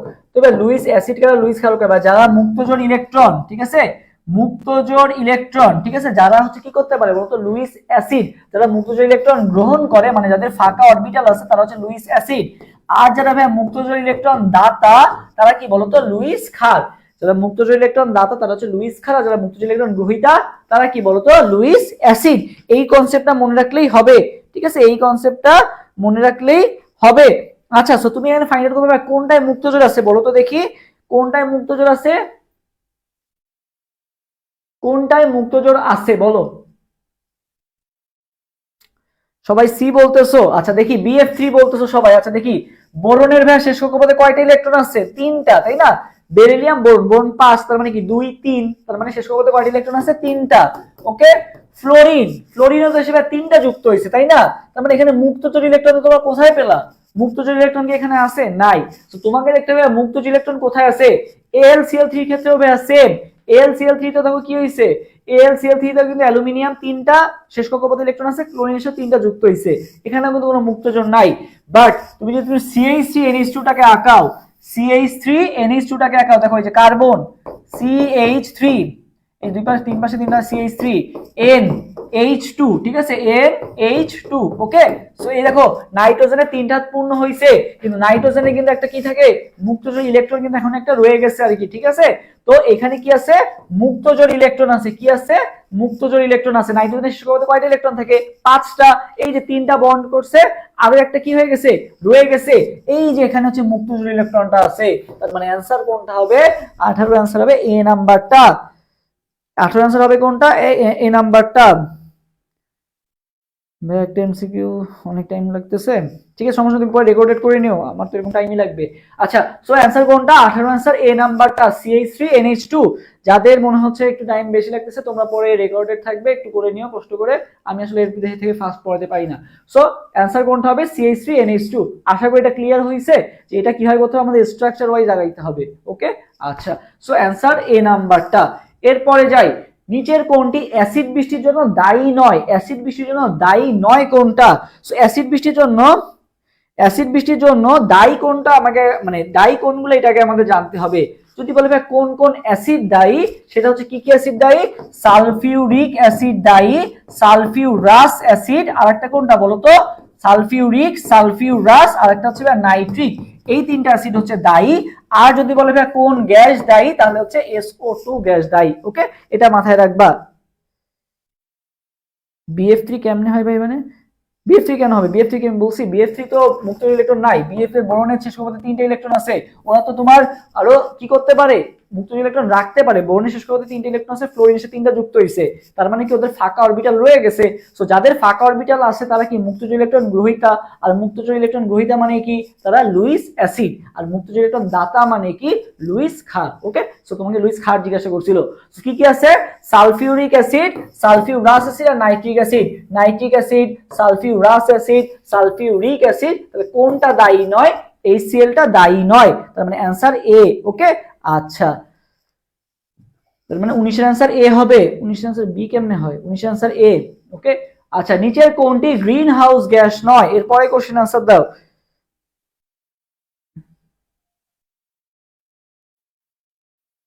অ্যাসিড বৃষ্টির জন্য কোনটি দায়ী নয়, সো দেখবা অ্যাসিড বৃষ্টির জন্য, সরি অ্যাসিড বৃষ্টি নয়, কোনটি গ্রিন হাউস গ্যাস নয়। সো গ্রিন হাউস গ্যাস কারা, আমার সাথে সাথে কমেন্ট করো। ফ্রিতে জমির ওজন নির্ণয়, ঠিক আছে, ফ্রিতে জমির ওজন নির্ণয়, এটা একটু সবাই কমেন্ট করো। ফ্রিতে জমির ওজন নির্ণয়, এটা একটু সবাই কমেন্ট করে ফেলো তো, ফ্রিতে জমির ওজন নির্ণয়। ও আচ্ছা, তো দেখো ফ্রিতে জমির ওজন নির্ণয়, তবে ফ্রিতে কি হলো, ফ্রিতে হচ্ছে ফ্রিয়ন, এরা হচ্ছে সবাই গ্রিন হাউস গ্যাস। ফ্রিয়ন মানে হচ্ছে CFC। আচ্ছা, জতে ভেয়া জলীয় বাষ্প, মিতে কি ভেয়া মিথেন, মিতে কি ভেয়া মিথেন। ওকে, তাহলে জতে জলীয় বাষ্প, মিতে হচ্ছে ভেয়া মিথেন, ওজনে হচ্ছে ভেয়া ওজনই, ঠিক আছে, ওজনে হচ্ছে ওজন, আর নির্ণয়তে কি ভেয়া N2O। তাহলে ফ্রিতে জমির ওজন নির্ণয়। আচ্ছা, পাশাপাশি আরেকটা প্রধান গ্রিন হাউস গ্যাস ওর এখানে নাই, সেটা হচ্ছে কোনটা, কার্বন ডাই অক্সাইড, এটা তোমরা এমনি জানো। সো ফ্রিতে জমির ওজন নির্ণয়, না আরইউতে ক্যালকুলেট অ্যালাউ করা যাবে না। ওকে, আচ্ছা, সো ফ্রিতে জমির ওজন নির্ণয়, ফ্রিয়ন, জলীয় বাষ্প, মিথেন, ওজন, আর N2O। সো দেখো যে কার্বন ডাই অক্সাইড তোমার প্রধান গ্রিনহাউস গ্যাস, তারপরে হচ্ছে নির্ণয়তে ছিল N2O। আচ্ছা, ঠিক আছে, তারপরে হচ্ছে জলীয় বাষ্প, আরেকটা কি আছে বলতো, NO2 আছে, আরেকটা কি আছে, NO2। সো জলীয় বাষ্প মানে কি, এই যে জতে জলীয় বাষ্প মানে কি, এই যে পানি, ঠিক আছে। আর N2 আর NO2 এর মধ্যে কোনটা ছিল বলতো, N2O-টা ছিল, NO2 কিন্তু ছিল না। তো সবাই একটু N2O এটা একটু কমেন্ট করো, N2O, N2O। ওকে, N2O, ফ্রিতে জমির ওজন নির্ণয়। 20-এর বি না, জলীয় বাষ্প মানে পানি। ওকে, জলীয় বাষ্প কি পানি না একটা, সো NO2-টা কিন্তু কোথাও নাই, আছে কি N2O আছে, N2O, N দুইটা। ওকে, এটা মাথায় রাখবা। এরপর আসি, বায়ুচাপ সমান, বলো কোথায় বায়ুচাপ সমান, বলো কোথায় বায়ুচাপ সমান, এক মানে সরি এক বায়ুচাপ সমান কত, এক বায়ুচাপ সমান কত হবে,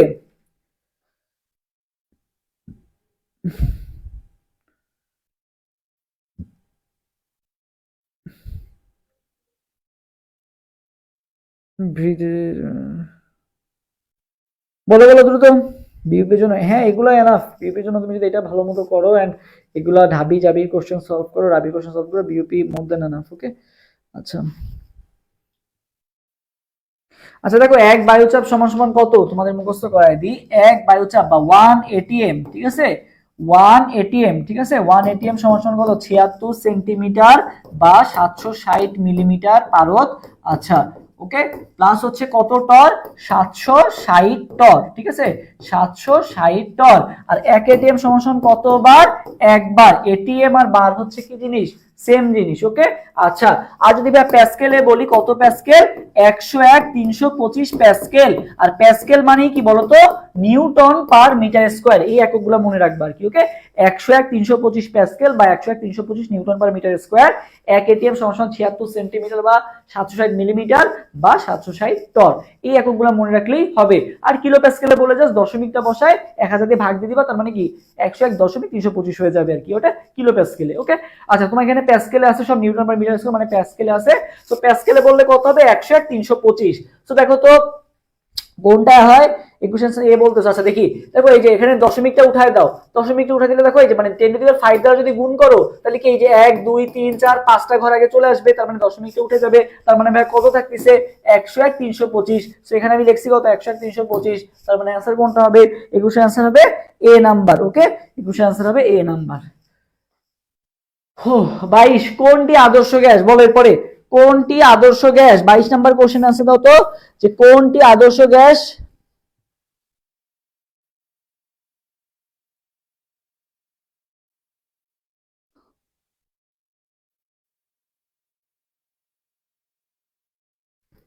আচ্ছা বলো বলো দ্রুত।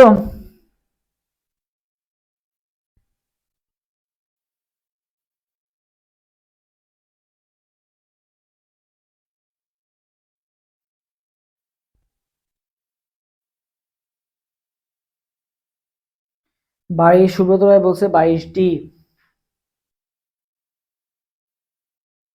দেখো কোনটি আদর্শ গ্যাস, তো আদর্শ গ্যাসগুলো চেনার উপায় কি, বলো 22 এর আনসার দাও সবাই দ্রুত।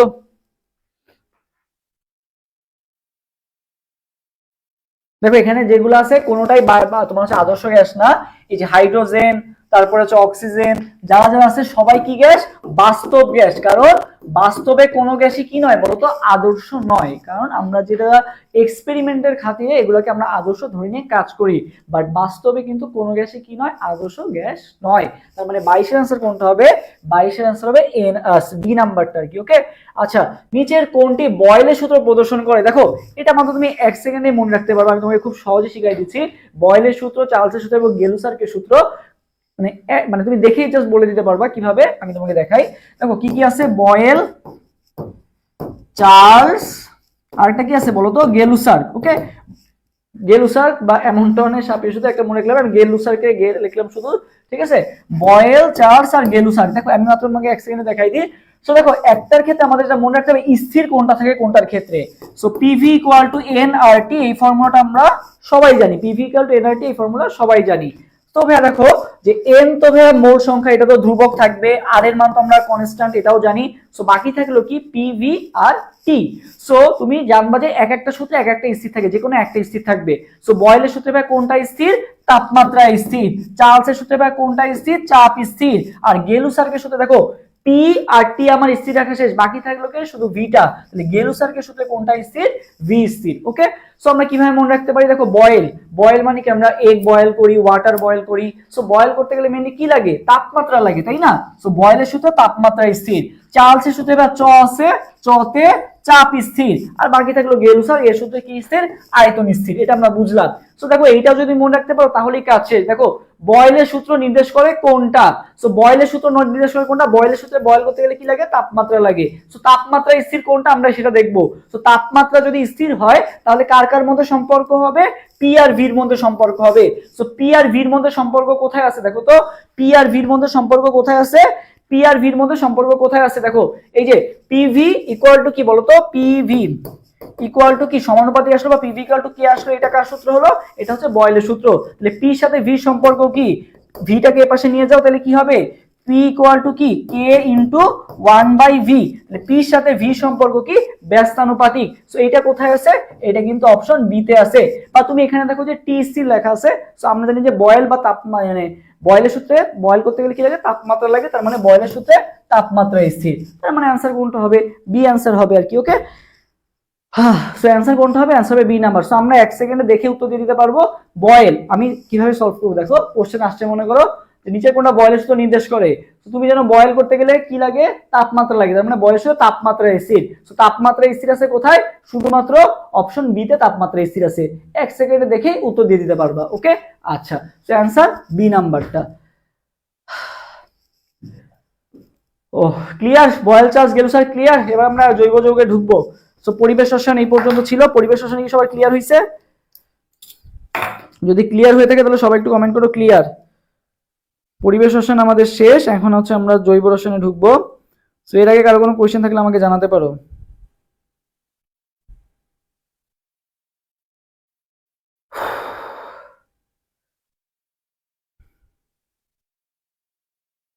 আচ্ছা, ক্লিয়ার।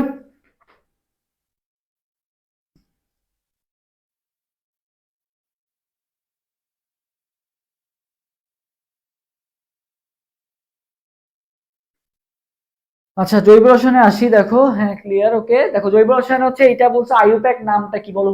আইউপ্যাক, যার অনেকের নামকরণের সমস্যা ছিল। অল ক্লিয়ার, বেস্ট ক্লাস আলহামদুলিল্লাহ। হ্যাঁ, ধন্যবাদ। সবাই চেষ্টা করবা নেক্সট ডে তোমাদের ফ্রেন্ডদেরকে নিয়ে এসে ক্লাসগুলো করানোর, তাহলে ভালো হয়। ওকে, প্যারা নাই। ওকে, পরে কোশ্চেন আনসার দাও। 12 নাম্বারটা, আরে 12 নাম্বার, আমি এখন 24-এ আছি। 12 নাম্বার তো অনেক আগে। আচ্ছা, 12 নাম্বার লাস্টে দেখাই দিব যদি টাইম থাকে ইনশাল্লাহ, বা তুমি হচ্ছে আরেকবার ইয়া করবা।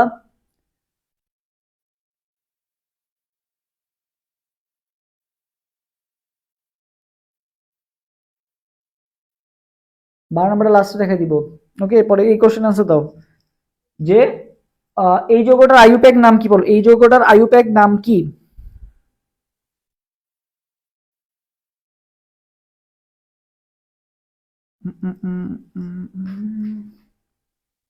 ভাই পেজেস মেসেজ দিছি, একটু রিপ্লাই দিবেন প্লিজ। আমি তো এখন ক্লাস নিচ্ছি, তোমার যারা মডারেটর আছে ওরা রিপ্লাই দিয়ে দিবে, সমস্যা নাই। ওকে, পেজে মেসেজে রিপ্লাই দিয়ে রাখো, বা আমি ক্লাস শেষে দেখি যদি পারি রিপ্লাই দিয়ে দিব। আচ্ছা, সো তোমাদেরকে গ্রুপে অ্যাড করা হবে, সমস্যা নেই। যারা টাকা ইয়া করছো পাঠাইছো তোমাদেরকে সবাইকে গ্রুপে অ্যাড করে দেওয়া হবে, টেনশন নিও না। একটু কালকে যেহেতু এক্সামের আগেই অ্যাড করে দেওয়া হবে। ওকে, প্যারা নাই। মেসেজ রিপ্লাই দিবেন? আচ্ছা, দিব, দেওয়া হবে। ক্লাসটা কি সেভ থাকবে ভাইয়া? ক্লাস সেভ, লাইভে করো। আচ্ছা, আসি। দেখো, তো দেখো ফার্স্ট অফ অল এটা হচ্ছে তোমার 2 কার্বনও আছে, 3 কার্বনও আছে, ঠিক আছে। তো আমরা কাকে প্রাধান্য দিব? 3 কার্বনকে আগে প্রাধান্য দিব, তাই না? যেটা এটা কি হবে? অ্যালকাইন হবে, এটা আমরা বুঝতে পারতেছি। অপশনে এবার সবগুলাই কিন্তু অ্যালকাইনই আছে, মেইনলি এটা বাদে, তার মানে এটা আগে দিয়ে বাদ। আইন আছে। তো দেখো কয় কার্বনের আইন আছে? 1 2 3 4, তার মানে মিথ ইথ প্রো বিউট, তার মানে এটা বিউট হবে, এটা আমি বুঝতেছি, ঠিক আছে। আচ্ছা, তো দেখো কয় নম্বরে তোমার হচ্ছে বন্ডটা আছে বলো তো? তো দেখো এবার 1 2 3 4, ঠিক আছে। কয়টা কার্বন আছে টোটাল? 4টা। ফার্স্ট বাট 1 ইন 3 আইন, বিউট 1। আচ্ছা আচ্ছা, দেখো এখানে এবার 2 বন্ধন আছে, 3 বন্ধন আছে। সো আমাকে দেখতে হবে এবার 2 বন্ধনের অবস্থান কোথায়। আইউপ্যাক নিয়ম অনুসারে 2 বন্ধনের অবস্থান কোন দিক থেকে আসলে ছোট হয় সেদিক থেকে আমার নাম্বারিংটা করতে হবে। সো দেখো 1 2 3 4। ওকে, সো আমার কয় নাম্বার কার্বনে ডাবল বন্ড আছে ভাইয়া? 2 নাম্বার কার্বনে আছে। কয় নাম্বার কার্বনে আছে? 2 নাম্বার কার্বনে আছে আর কি। ওকে, 2 নাম্বার কার্বনে আছে। সো 2 নাম্বার কার্বনে যেহেতু আছে, আমাকে এখন কি করতে হবে? তাহলে টু, মানে বিউট তো আমি বুঝলাম, বিউট সব জায়গায় আছে। কয় নাম্বার কার্বনে হচ্ছে ডাবল বন্ডটা আছে? 2 নাম্বার। তাহলে বিউট, সরি 2 নাম্বার, এই যে 1 নাম্বার, এক কোথায় আছে ভাইয়া? 1 আর 2 এর মাঝখানে। তার মানে আমি 1 নাম্বার কার্বনে হচ্ছে আমার ডাবল বন্ডটা আছে। তাহলে কি হবে? বিউট 1 ইন, ঠিক আছে। বিউট 1 ইন, ঠিক আছে। আচ্ছা, আর কয় নাম্বার কার্বনে হচ্ছে আমার ট্রিপল বন্ডটা আছে? 3 নাম্বার কার্বনে হচ্ছে ট্রিপল বন্ডটা আছে। তাহলে আমি কি লিখতে পারি এটাকে? দেখো ফার্স্টে বিউট, তারপর আমি ছোট শিকলটা দেখলাম যে মানে ডাবল বন্ডটা কোথায় আছে? 1 নাম্বার কার্বনে আছে। তাহলে বিউট 1 ইন, ঠিক আছে। আচ্ছা, এরপর দেখি আমাদের কয় নাম্বার কার্বনে ট্রিপল বন্ডটা আছে ভাইয়া? 1 2 3 আর 4 এর মাঝখানে। তার মানে আমি কোনটাকে প্রাধান্য দিব? 3টাকে প্রাধান্য দিব। তার মানে 3 আইন, ঠিক আছে। যেহেতু এখানে তোমার অ্যালকাইন আছে, তাহলে কি হবে?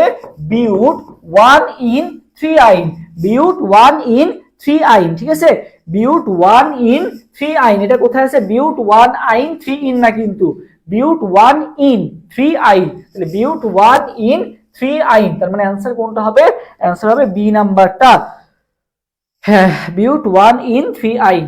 ওকে, আচ্ছা, এরপর আসি আইসোনাইট্রাইলের কার্যকরী মূলক কোনটা, আইসোনাইট্রাইল, বুঝছো, আইসোনাইট্রাইলের কার্যকরী মূলক কোনটা, তো দেখো আইসোনাইট্রাইল, তবে নাইট্রাইলের কার্যকরী মূলক কি বলতো, নাইট্রাইলের কার্যকরী মূলক কি, এই যে সি ট্রিপল বন্ড এন, এটাকে কি বলা হয়, নাইট্রাইল বা সায়ানাইড মূলক, ঠিক আছে, নাইট্রাইল বা সায়ানোমূলক, ঠিক আছে, নাইট্রাইল বা সায়ানাইড মূলক আর কি।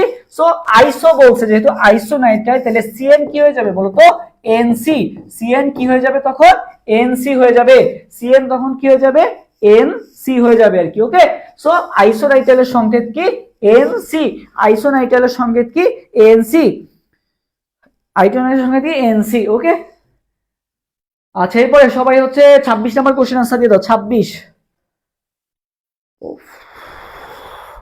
26 নম্বর কোশ্চেন আনসার দাও তো, যে এখানে হচ্ছে তোমার CH3 CH2 CHBr CH3 plus KOH alcoholic, তোমার হচ্ছে বিক্রিয়ায় উৎপাদ কোনটি, বিক্রিয়ার উৎপাদ কোনটি বলো, বিক্রিয়ার উৎপাদ কোনটি। সো দেখো, যখন বেয়া অ্যাকুয়াস থাকবে, দেখো যখন এখানে এখানে কি আছে, অ্যালকোহল আছে, অ্যালকোহল থাকলে বা কি উৎপন্ন হবে, অ্যালকিন উৎপন্ন হবে, ঠিক আছে, অ্যালকোহল থাকলে বা কি উৎপন্ন হবে, অ্যালকিন উৎপন্ন হবে, অ্যালকোহল থাকলে কি উৎপন্ন হবে, অ্যালকিন উৎপন্ন হবে। আর যদি এখানে অ্যালকোহল না থেকে বা যদি অ্যাকুয়াস একিউ লেখা থাকতো, তাহলে এখান থেকে কি উৎপন্ন হতো, এখান থেকে অ্যালকোহল উৎপন্ন হইতো আর কি, ঠিক আছে। আচ্ছা, সো আমরা এখানে যেহেতু অ্যালকোহল দেওয়া আছে, তার মানে আমার এখান থেকে কি উৎপন্ন হবে, অ্যালকিন উৎপন্ন হবে। কয় কার্বনের অ্যালকিন উৎপন্ন হবে, 1 2 3 4, 4 কার্বনের অ্যালকিন আমার উৎপন্ন হবে আর কি। ওকে, 4 কার্বনের অ্যালকিন। এখন তো 4 কার্বনের অ্যালকিনটা কোথায় আছে দেখো, এখানে কিন্তু সবগুলাই কিন্তু 4 কার্বনের অ্যালকিন আমার আছে, ঠিক আছে, হ্যাঁ। ওকে,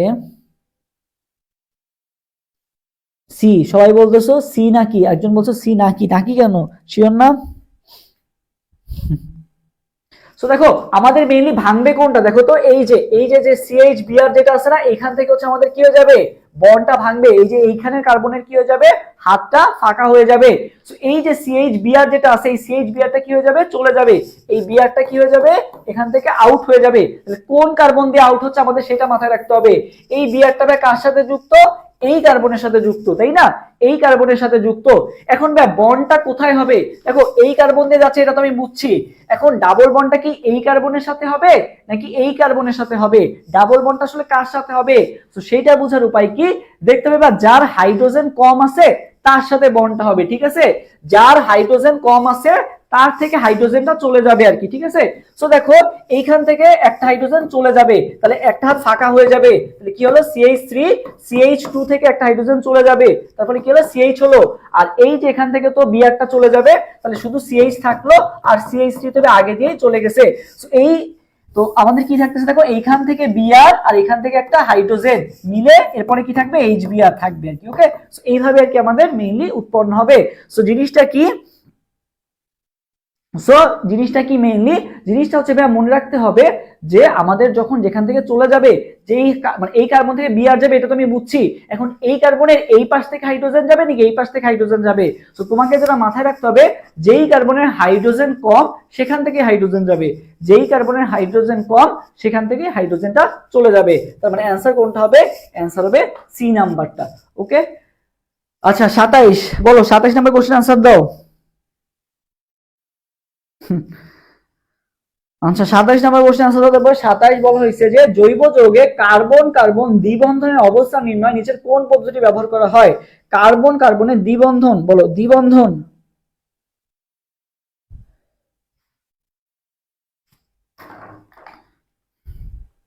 কার্বন কার্বন দ্বিবন্ধন অবস্থান নির্ণয় নিচের কোন পদ্ধতি ব্যবহার করা হয় বলো তো।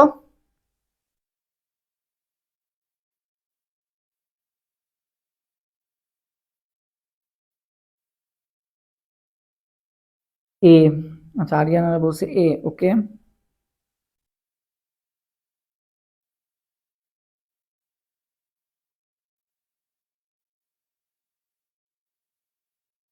27-এর এ 27, হ্যাঁ দেখো ওজোনালাইসিসের মাধ্যমে আমরা ওজোনালাইসিস বিকের সামনে পড়বো। ওজোনালাইসিসে কিন্তু না যেখানে হচ্ছে তোমার বন্ডটা থাকে ওইটাই কিন্তু ভেঙে যে কি হয়ে যায় বলতো, যদি ওই কার্বনের সাথে যদি হাইড্রোজেন থাকে তাহলে সেইটা থেকে উৎপন্ন হবে কি অ্যালডিহাইডটা। আর যেখানে হচ্ছে যেই যদি কার্বনের সাথে যদি হাইড্রোজেনটা না থাকে সেখান থেকে কি উৎপন্ন হয়, কিটোনটা উৎপন্ন হয় আর কি। ঠিক আছে, এটা মাথায় রাখলেই হবে। সো নেক্সট আমি দেখাই দিব, আপাতত এটুকুই মনে রাখো। তো এই যে দ্বিবন্ধনের অবস্থান এটা নির্ণয় করার জন্য আমরা কোন বিক্রিয়া করি, কারণ ওজোনালাইসিসে দ্বিবন্ধনটা ভেঙে যায়। সো ওজোনালাইসিসের মাধ্যমে আমরা এটা করি। আচ্ছা 28 number, CH3 CH double bond CH2 HBr বিক্রিয়ায় প্রধান উৎপাদ নিচের কোনটি? বলো এটাই প্রধান উৎপাদ নিচের কোনটা? প্রধান উৎপাদ নিচের কোনটা? হ্যাঁ ওজোনালাইসিস। ওকে, প্রধান উৎপাদের পরে কোনটা হবে বলো, প্রধান উৎপাদ নিচের কোনটা?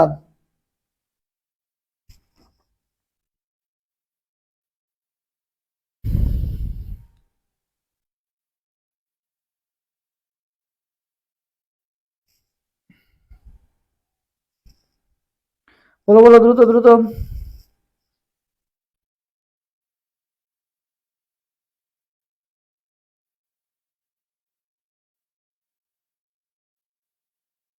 কে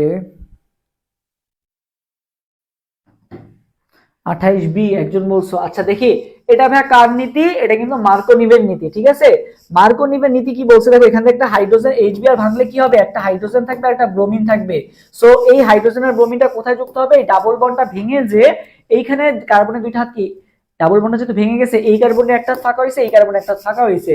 তো এখানে একটা হাইড্রোজেন যুক্ত হবে, একটা ব্রোমিন যুক্ত হবে। এখন কোনটায় হাইড্রোজেন যুক্ত হবে, কোনটায় ব্রোমিন যুক্ত হবে।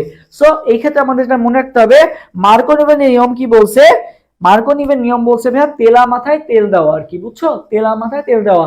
তো যার হাইড্রোজেন বেশি সেখানেই যে এই হাইড্রোজেনটা যুক্ত হবে, আর যেখানে হাইড্রোজেন কম সেখানে এসে ব্রোমিনটা যুক্ত হবে।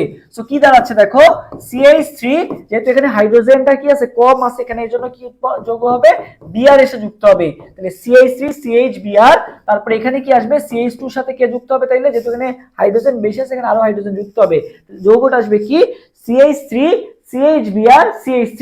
এটা কোথায় আছে দেখো তো, CH3 CHBr CH3, হ্যাঁ এই যে বি নাম্বার অপশনে আছে।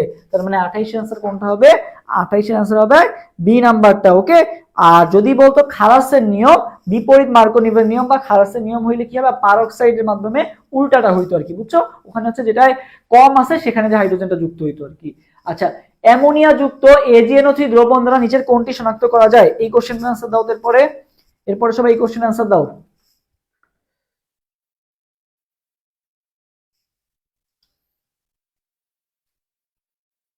এবার দেখা যাচ্ছে, এবার আশা করি ভালো মতো দেখা যাওয়ার কথা। বলো।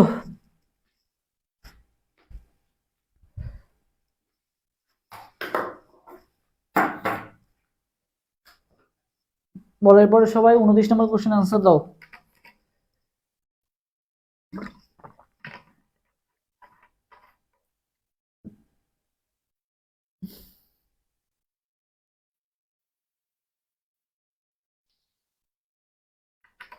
এই যে জৈব যৌগ দেখলেই ছেলে পেলে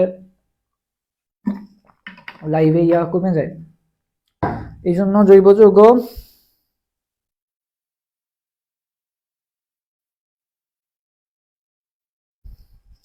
জৈব যৌগের উপর আরো বিস্তারিত জানতে গেলে আমাদের ইউটিউবে ক্লাস দেওয়া আছে, জাহিনো ডি এর জন্য যেটা নিছিলাম ওইটা করো, ওইটা এনাফ। ওকে, ওইটা ইউটিউবে আপলোড দেওয়া আছে, অ্যাডমিশন ওয়ারিয়ার্স ইউটিউব চ্যানেলে আপলোড দেওয়া আছে। আচ্ছা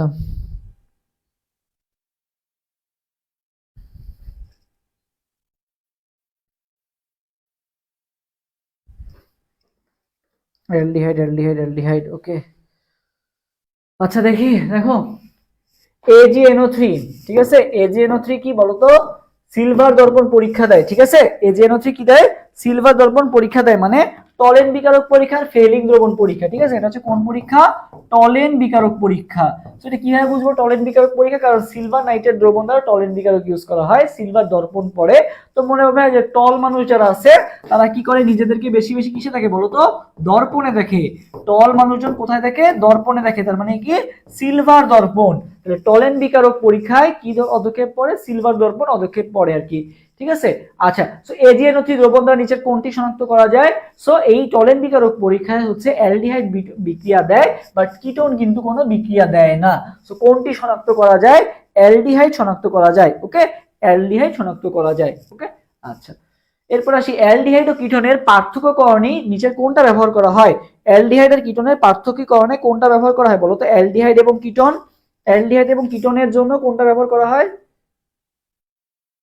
অ্যালডিহাইড এবং কিটোনের পার্থক্যকরণের জন্য কোনটা ব্যবহার করা হয়? অ্যালডিহাইড এবং কিটোন। আচ্ছা দেখো, অ্যালডিহাইড এবং কিটোনের জন্য আমরা তো পার্থক্যকরণ বিক্রিয়া কোনটা? একটা হচ্ছে টলেন বিকারক আর একটা হচ্ছে ফেলিং দ্রবণ। সো এখানে আছে কোনটা?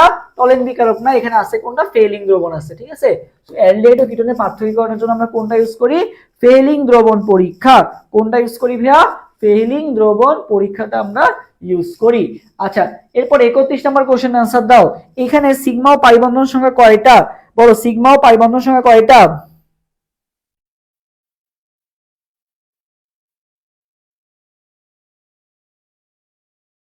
বলো, সিগমা এবং পাই বন্ধন সংখ্যা কয়টা? সিগমা এবং পাই বন্ধন সংখ্যা কয়টা?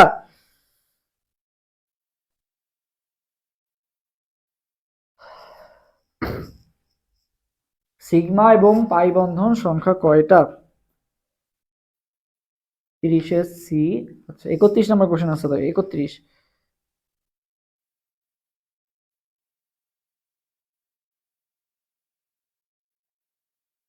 ওকে,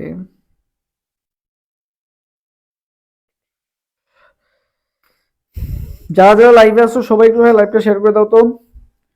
আমাদের সবার কি ঘুম চলে আসছে? 31 সি, 31 বি। আরে মাত্র 12টা বাজে, আমরা খুব দ্রুতই শেষ করে দিব, সমস্যা নাই। শীতকালে আচ্ছা, আমি একটু শেয়ার করে দিই, তোমরা একটু শেয়ার করে দাও।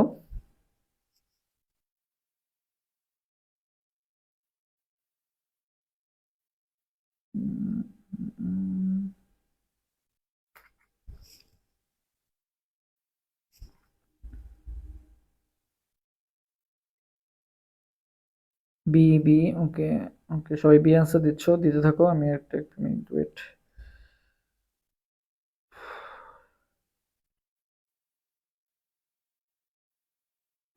সবার ঘুম একটু ভাঙায় দিয়ে আসি।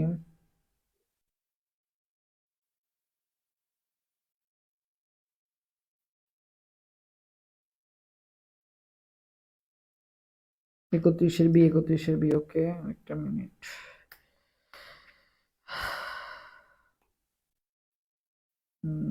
ওকে, ডান।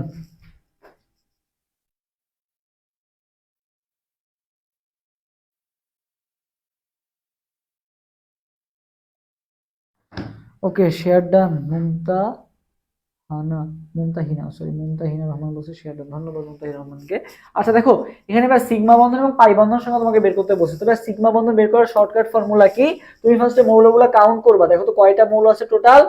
1 2, মানে সরি, 1 আর হাইড্রোজেন 2টা, মানে 3টা, 4টা, 5টা, 6টা, 7টা, আর এখানে কয়টা আছে? 8টা, আর এই 3টা মিলে কয়টা হলো? 11টা। টোটাল কয়টা মৌল পেলা? 11টা মৌল পেলা। তো শারমিন একটা বলছে 2টা শেয়ার দিচ্ছে, ওকে, তোমার জন্য অনেক অনেক দোয়া থাকলো। আচ্ছা, সো কি করবা? সিগমা বন্ধন কি করবা? n-1। সিগমা বন্ধন বের করার ফর্মুলা কি? n-1। তো টোটাল আছে যেহেতু 11টা মৌল, তাহলে সিগমা বন্ধন আছে কয়টা? 11 - 1, তার মানে কয়টা আছে? 10টা আছে। সো সিগমা বন্ধন আমরা বের করে ফেললাম, 10টা আছে। এখন ভাই পাই বন্ধন, তাহলে সিগমা বন্ধন তো 10টা, এটা বুঝলাম। এখন পাই বন্ধন কয়টা সেটা কিভাবে বের করব? সো পাই বন্ধন দেখো, এখানে তোমার দৃশ্যমান হচ্ছে কয়টা? পাই বন্ধন তোমাকে এখানে একটা দৃশ্যমান হচ্ছে বলে তুমি কি এক জায়গায় দিবা? পাই বন্ধন এখানে একটা দৃশ্যমান হচ্ছে বলে কি এক জায়গায় দিবা? এই যে একটা পাই বন্ধন না, পাই বন্ধন কিন্তু লুকায়িত অবস্থাও থাকে। এই যে সিও, এটাও তুমি যদি দেখো, দেখবা এর মধ্যে কি আছে? একটা পাই বন্ধন আছে, এই যে সি ডাবল বন্ড ও। ঠিক আছে, এই যে সি ডাবল বন্ড ও, এখানে কিন্তু একটা পাই বন্ধন আছে। তো পাই বন্ধন কয়টা আছে? 2টা আছে। তার মানে অ্যান্সার কোনটা হবে? অ্যান্সার কিন্তু বি হবে আর কি। ওকে, আচ্ছা, অ্যান্সার বি। এরপরে আসি, নিচের কোনটি ভিনাইল মূলক? বলো। ভাইয়া ক্লাস শেয়ার করে দেন, ঘুম শেয়ার দেওয়ার মতো ফ্রেন্ড নাই। আচ্ছা, সমস্যা নাই, তুমি শেয়ার দিতে চাইছো এটাই অনেক। শারমিন আক্তার সুবর্ণা মেনশন দিছে লামিয়াকে, ধন্যবাদ। আচ্ছা, আসি, কোনটি ভিনাইল মূলক? বলো তো, কোনটি ভিনাইল মূলকের সংকেত কোনটা? ভিনাইল মূলকের সংকেত, ভিনাইল মূলকের সংকেত কোনটা? বলো, ভিনাইল মূলকের সংকেত কোনটা? ভিনাইল মূলক।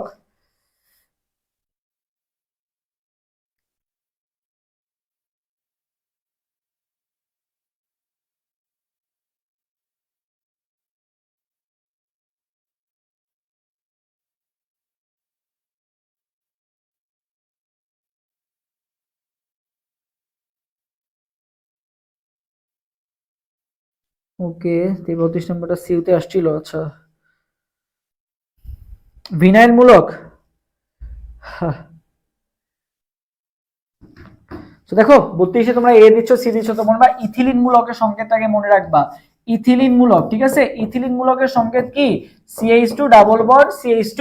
এটা কি ইথিলিন মূলকের সংকেত না? ইথিলিন মূলকের সংকেত কি CH2 ডাবল বন্ড CH2 না? সো এই ইথিলিন মূলক থেকে যখন তুমি একটা হাইড্রোজেন অপসারণ করবা, ঠিক আছে, ইথিলিন মূলক থেকে যখন তুমি একটা হাইড্রোজেন অপসারণ করবা, তখন সেটাকে আমরা কি বলবো?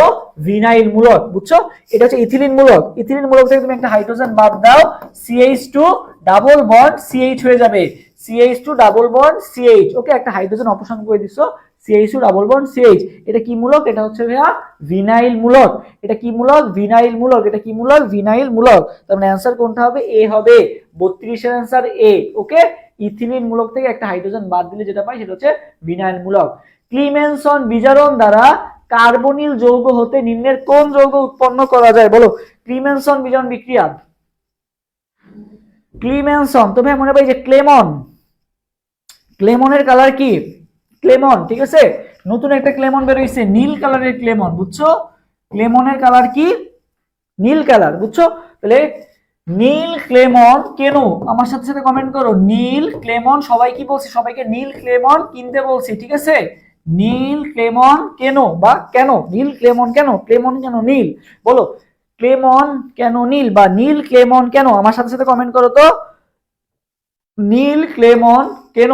সবাই হচ্ছে নীল কালারের ক্লেমন কিনবা। বুঝছো? নতুন একটা ক্লেমন বেরিয়েছে, নীল ক্লেমন কেন?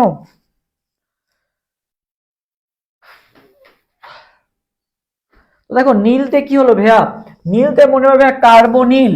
কার্বনিল মূলক হচ্ছে ক্লিমন দিয়ে মনে হবে ক্লিমেনসন বিজারণ বিক্রিয়া কে দেয়? কার্বনিল মূলক সমূহ দেয়, ঠিক আছে। ক্লেমন দিয়ে ক্লিমেনসন বিজারণ বিক্রিয়া কে দেয়? কার্বনিল মূলক সমূহ দেয়। কি উৎপন্ন হয়? অ্যালকেন উৎপন্ন হয়। কি উৎপন্ন হয় ভাইয়া? অ্যালকেন উৎপন্ন হয়। কি উৎপন্ন হয়? অ্যালকেন উৎপন্ন হয়। তাহলে ভাইয়া কার্বনিল মূলক থেকে অ্যালকেন উৎপন্ন করার বিক্রিয়ার নাম কি? ক্লিমেনসন বিজারণ বিক্রিয়া। বুঝছো? ক্লিমেনসন বিজারণ বিক্রিয়া। রোমানা আফরোজ লাকি কমেন্ট করছে নীল ক্লেমন কেন? হ্যাঁ, আসলে তো নীল ক্লেমন কেন? কার্বনিল মূলক। কার্বনিল মূলক থেকে কার্বনিল মূলক কিসে পরিণত? কার্বনিল মূলক মানে কি? আবার এটা লিখে দিই, যে সি ডাবল বন্ড ও মানে কি? অ্যালডিহাইড এবং কিটন। অ্যালডিহাইড এবং কিটন ক্লিমেনসন বিজারণ বিক্রিয়াতে কিসে পরিণত হয়? অ্যালকেন উৎপন্ন করে আর কি। ওকে, আচ্ছা। সো বলছে কি উৎপন্ন করা যায়? ক্লেমন কি? কেন মানে কি? এই যে অ্যালকেন, এই যে অ্যালকেন এসে কি আছে? কেন আছে। তার মানে অ্যানসার কোনটা হবে? অ্যানসার হবে বি নাম্বারটা। ওকে, আচ্ছা। এরপর আসি, কোন বিক্রিয়ার সাহায্যে অ্যালকেন প্রস্তুত করা যায় না? কোন বিক্রিয়ার সাহায্যে অ্যালকেন প্রস্তুত করা যায় না? ওকে, সাস্টের জন্য টিপস দেন। আমার হচ্ছে ইউটিউব চ্যানেলে একটা অর্গানিক কেমিস্ট্রি ক্লাস আছে 2.5 ঘন্টার, ওই ক্লাসটা একটু করে যাও, ইনশাআল্লাহ অর্গানিকের বাইরে লাগবে না। ওকে, আচ্ছা। এরপর আসি, দেখো কোন বিক্রিয়ার সাহায্যে অ্যালকেন প্রস্তুত করা যায়? অ্যালকেন, ও সেটা তো হয়ে গেল, অ্যালকেন এটা তো আমি দেখলাম।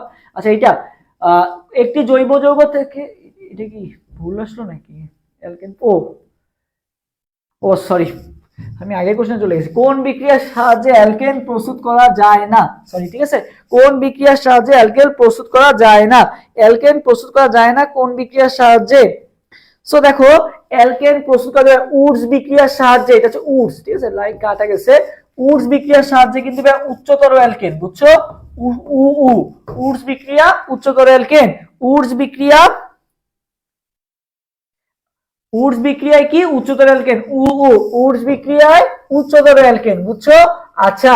আর ক্লিমেনসন বিজারণ বিক্রিয়ায় কি উৎপন্ন হয় ভাইয়া? অ্যালকেন উৎপন্ন হয়, যে একটু আগে দেখলাম। ক্লিমেনসন বিজারণ বিক্রিয়ায় কার্বনিল মূলক থেকে অ্যালকেন, কেনোতে অ্যালকেন ছিল, ক্লিমেনসন বিজারণ বিক্রিয়ায় অ্যালকেন উৎপন্ন হয়। ওকে, ফাইন। আচ্ছা, পেট্রোল সংশ্লেষের মাধ্যমেও কিন্তু অ্যালকেন উৎপন্ন করা হয়, বাট লিবারম্যান পরীক্ষা দ্বারা কিন্তু কখনোই অ্যালকেন উৎপন্ন করা হয় না, ঠিক আছে। আচ্ছা, হ্যাঁ, লিবারম্যান পরীক্ষা দ্বারা কিন্তু কখনোই অ্যালকেন উৎপন্ন করা হয় না। ওকে, লিবারম্যান পরীক্ষা দ্বারা। আচ্ছা, এরপর আসি, একটি জৈব যৌগ টলেন বিকারক পরীক্ষায় চকচকে সিলভার দর্পণ সৃষ্টি করে, যৌগটি কি প্রকারের হবে বলতো? সিলভার দর্পণ পদক্ষেপ কে দেয়? সিলভার দর্পণ পদক্ষেপ কে দিছিল? অ্যালডিহাইড। এবারে কি পরীক্ষা বলতো? সিলভার দর্পণ পরীক্ষা মানে কি বলছি? দর্পণে কে দেখে? টল মানুষজন নিজেদেরকে বেশি আয়নায় দেখে, তো টলেন বিকারক পরীক্ষা, তাই না? তো টলেন বিকারক পরীক্ষায় কে পদক্ষেপ দেয়? অ্যালডিহাইড এবং কিটনের মধ্যে পার্থক্যকরণ বিক্রিয়া তো টলেন বিকারক বিক্রিয়া, যেখানে অ্যালডিহাইড পদক্ষেপ দেয় বাট কিটন কোনো পদক্ষেপ দেয় না। সো কে সিলভার দর্পণ পরীক্ষায় যৌগ সৃষ্টি করে? অ্যালডিহাইড। কে? অ্যালডিহাইড সৃষ্টি করে। তার মানে 35 এর आंसर এ নাম্বারটা। 36 এর आंसर দাও। আমরা এখন পরিমাণগত রসায়নে আসলাম। 36, 250 ml NaOH দ্রবণের 5 গ্রাম সোডিয়াম হাইড্রোক্সাইড দ্রবীভূত থাকলে ওই দ্রবণের মোলার ঘনমাত্রা কত হবে বলতো? কোন সি অপশনটা বুঝাই দিব? কয় নাম্বার কোশ্চেনের সি অপশন? কয় নাম্বার কোশ্চেনের সি অপশন আবার বলো, সি অপশনটা কি? আচ্ছা, এরপর আসি, দেখো 250 ml NaOH দ্রবণের 5 গ্রাম NaOH দ্রবীভূত থাকলে ওই দ্রবণের মোলার ঘনমাত্রা কত? তুমি কি পেট্রোল সংশ্লেষণ জানতে চাচ্ছ? পেট্রোল সংশ্লেষণ দেখবা যে তোমার অ্যালকেন প্রস্তুতির 7টা বিক্রিয়া আছে, ডিকার্বক্সিলেশন বিক্রিয়া আছে, তারপরে হচ্ছে তারপর লবণ থেকে কিভাবে তৈরি করা যায়, তারপর পেট্রোল সংশ্লেষণের মাধ্যমে কিভাবে তৈরি করা যায়, তারপর উডস বিক্রিয়া, ডিকার্বক্সিলেশন বিক্রিয়া, অনেকগুলা বিক্রিয়া, 7টা নাম আছে আর কি, ঠিক আছে? এই 7টা বিক্রিয়ার নামগুলো জাস্ট হেডলাইন পড়বা যে কোন কোন বিক্রিয়ার মাধ্যমে হচ্ছে আমাদের অ্যালকেন তৈরি করা যায়।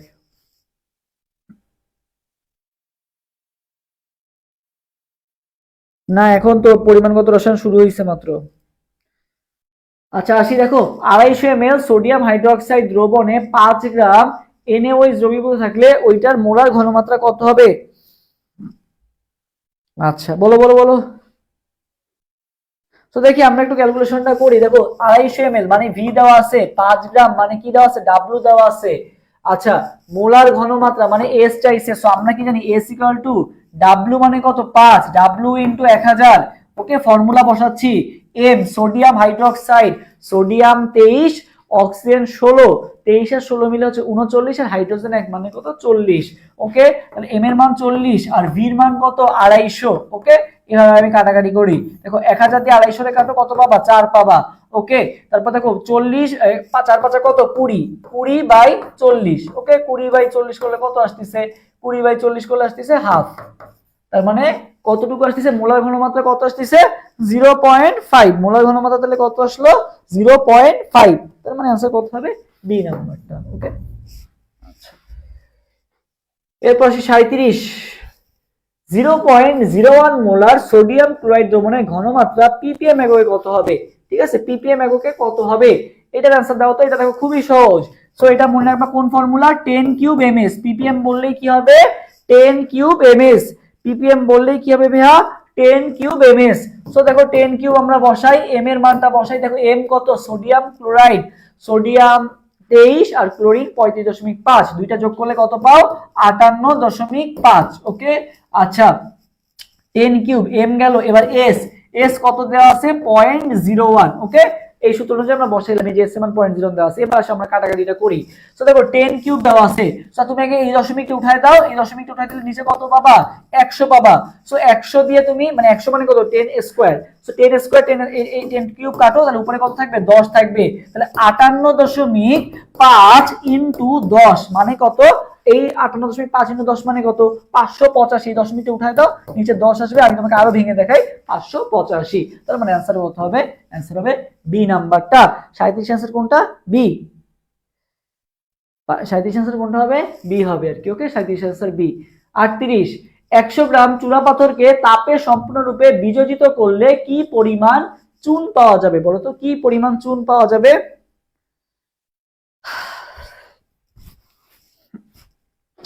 কি পরিমাণ চুন পাওয়া যাবে?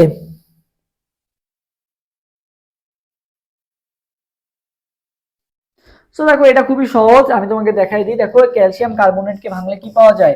ক্যালসিয়াম কার্বনেটকে তুমি যদি তাপীয় বিয়োজন করো তাইলে পাবা হচ্ছে calcium oxide plus carbon die oxide. ওকে, আচ্ছা, সো ক্যালসিয়াম কার্বনেটের ভর কত দেখো 40, আর এখানে কত আছে মানে ক্যালসিয়াম মানে তো 40, ঠিক আছে, কার্বন কত 12, 40 আর 12 মিলে কত 52, আর অক্সিজেন কত 3 16 48, তাহলে 52 আর 48 মিলে 100। ওকে, তাহলে 100 আসতেছে।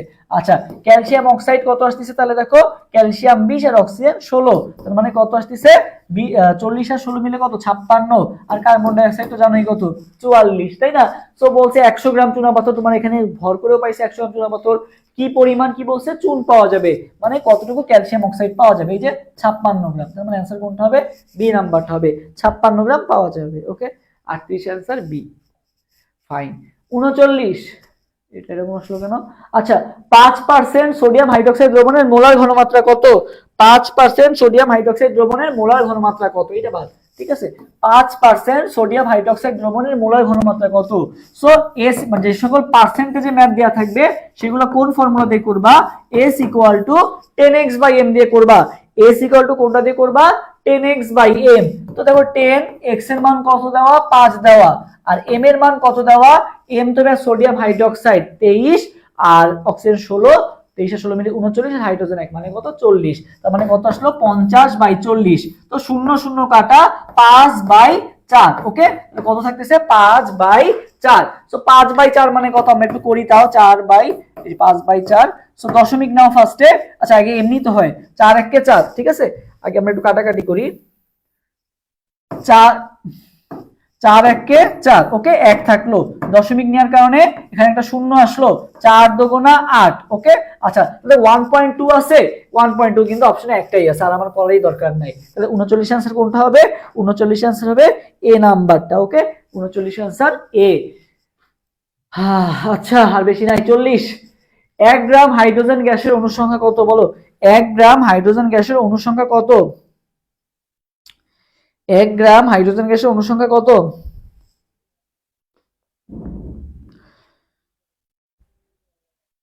হ্যাঁ, জৈব যৌগ আমি হচ্ছে আজকে যেগুলো গুরুত্বপূর্ণ সব পড়াই দিছি মোটামুটি, আর হচ্ছে আরেকটা ক্লাসের লিংক দিয়ে দিব, ইউটিউবে আপলোড করা আছে, অর্গানিক কেমিস্ট্রি লাস্ট ডে ক্লাসটা নিছি 2 ঘন্টা 15 মিনিট, ওইটা করো, পুরো A to Z ইনশাআল্লাহ ক্লিয়ার হয়ে যাবে, তোমার গুচ্ছ তো ক্লিয়ার হবে, আর ইউ বিউপি সবই ক্লিয়ার হয়ে যাবে ইনশাআল্লাহ। ওকে, আচ্ছা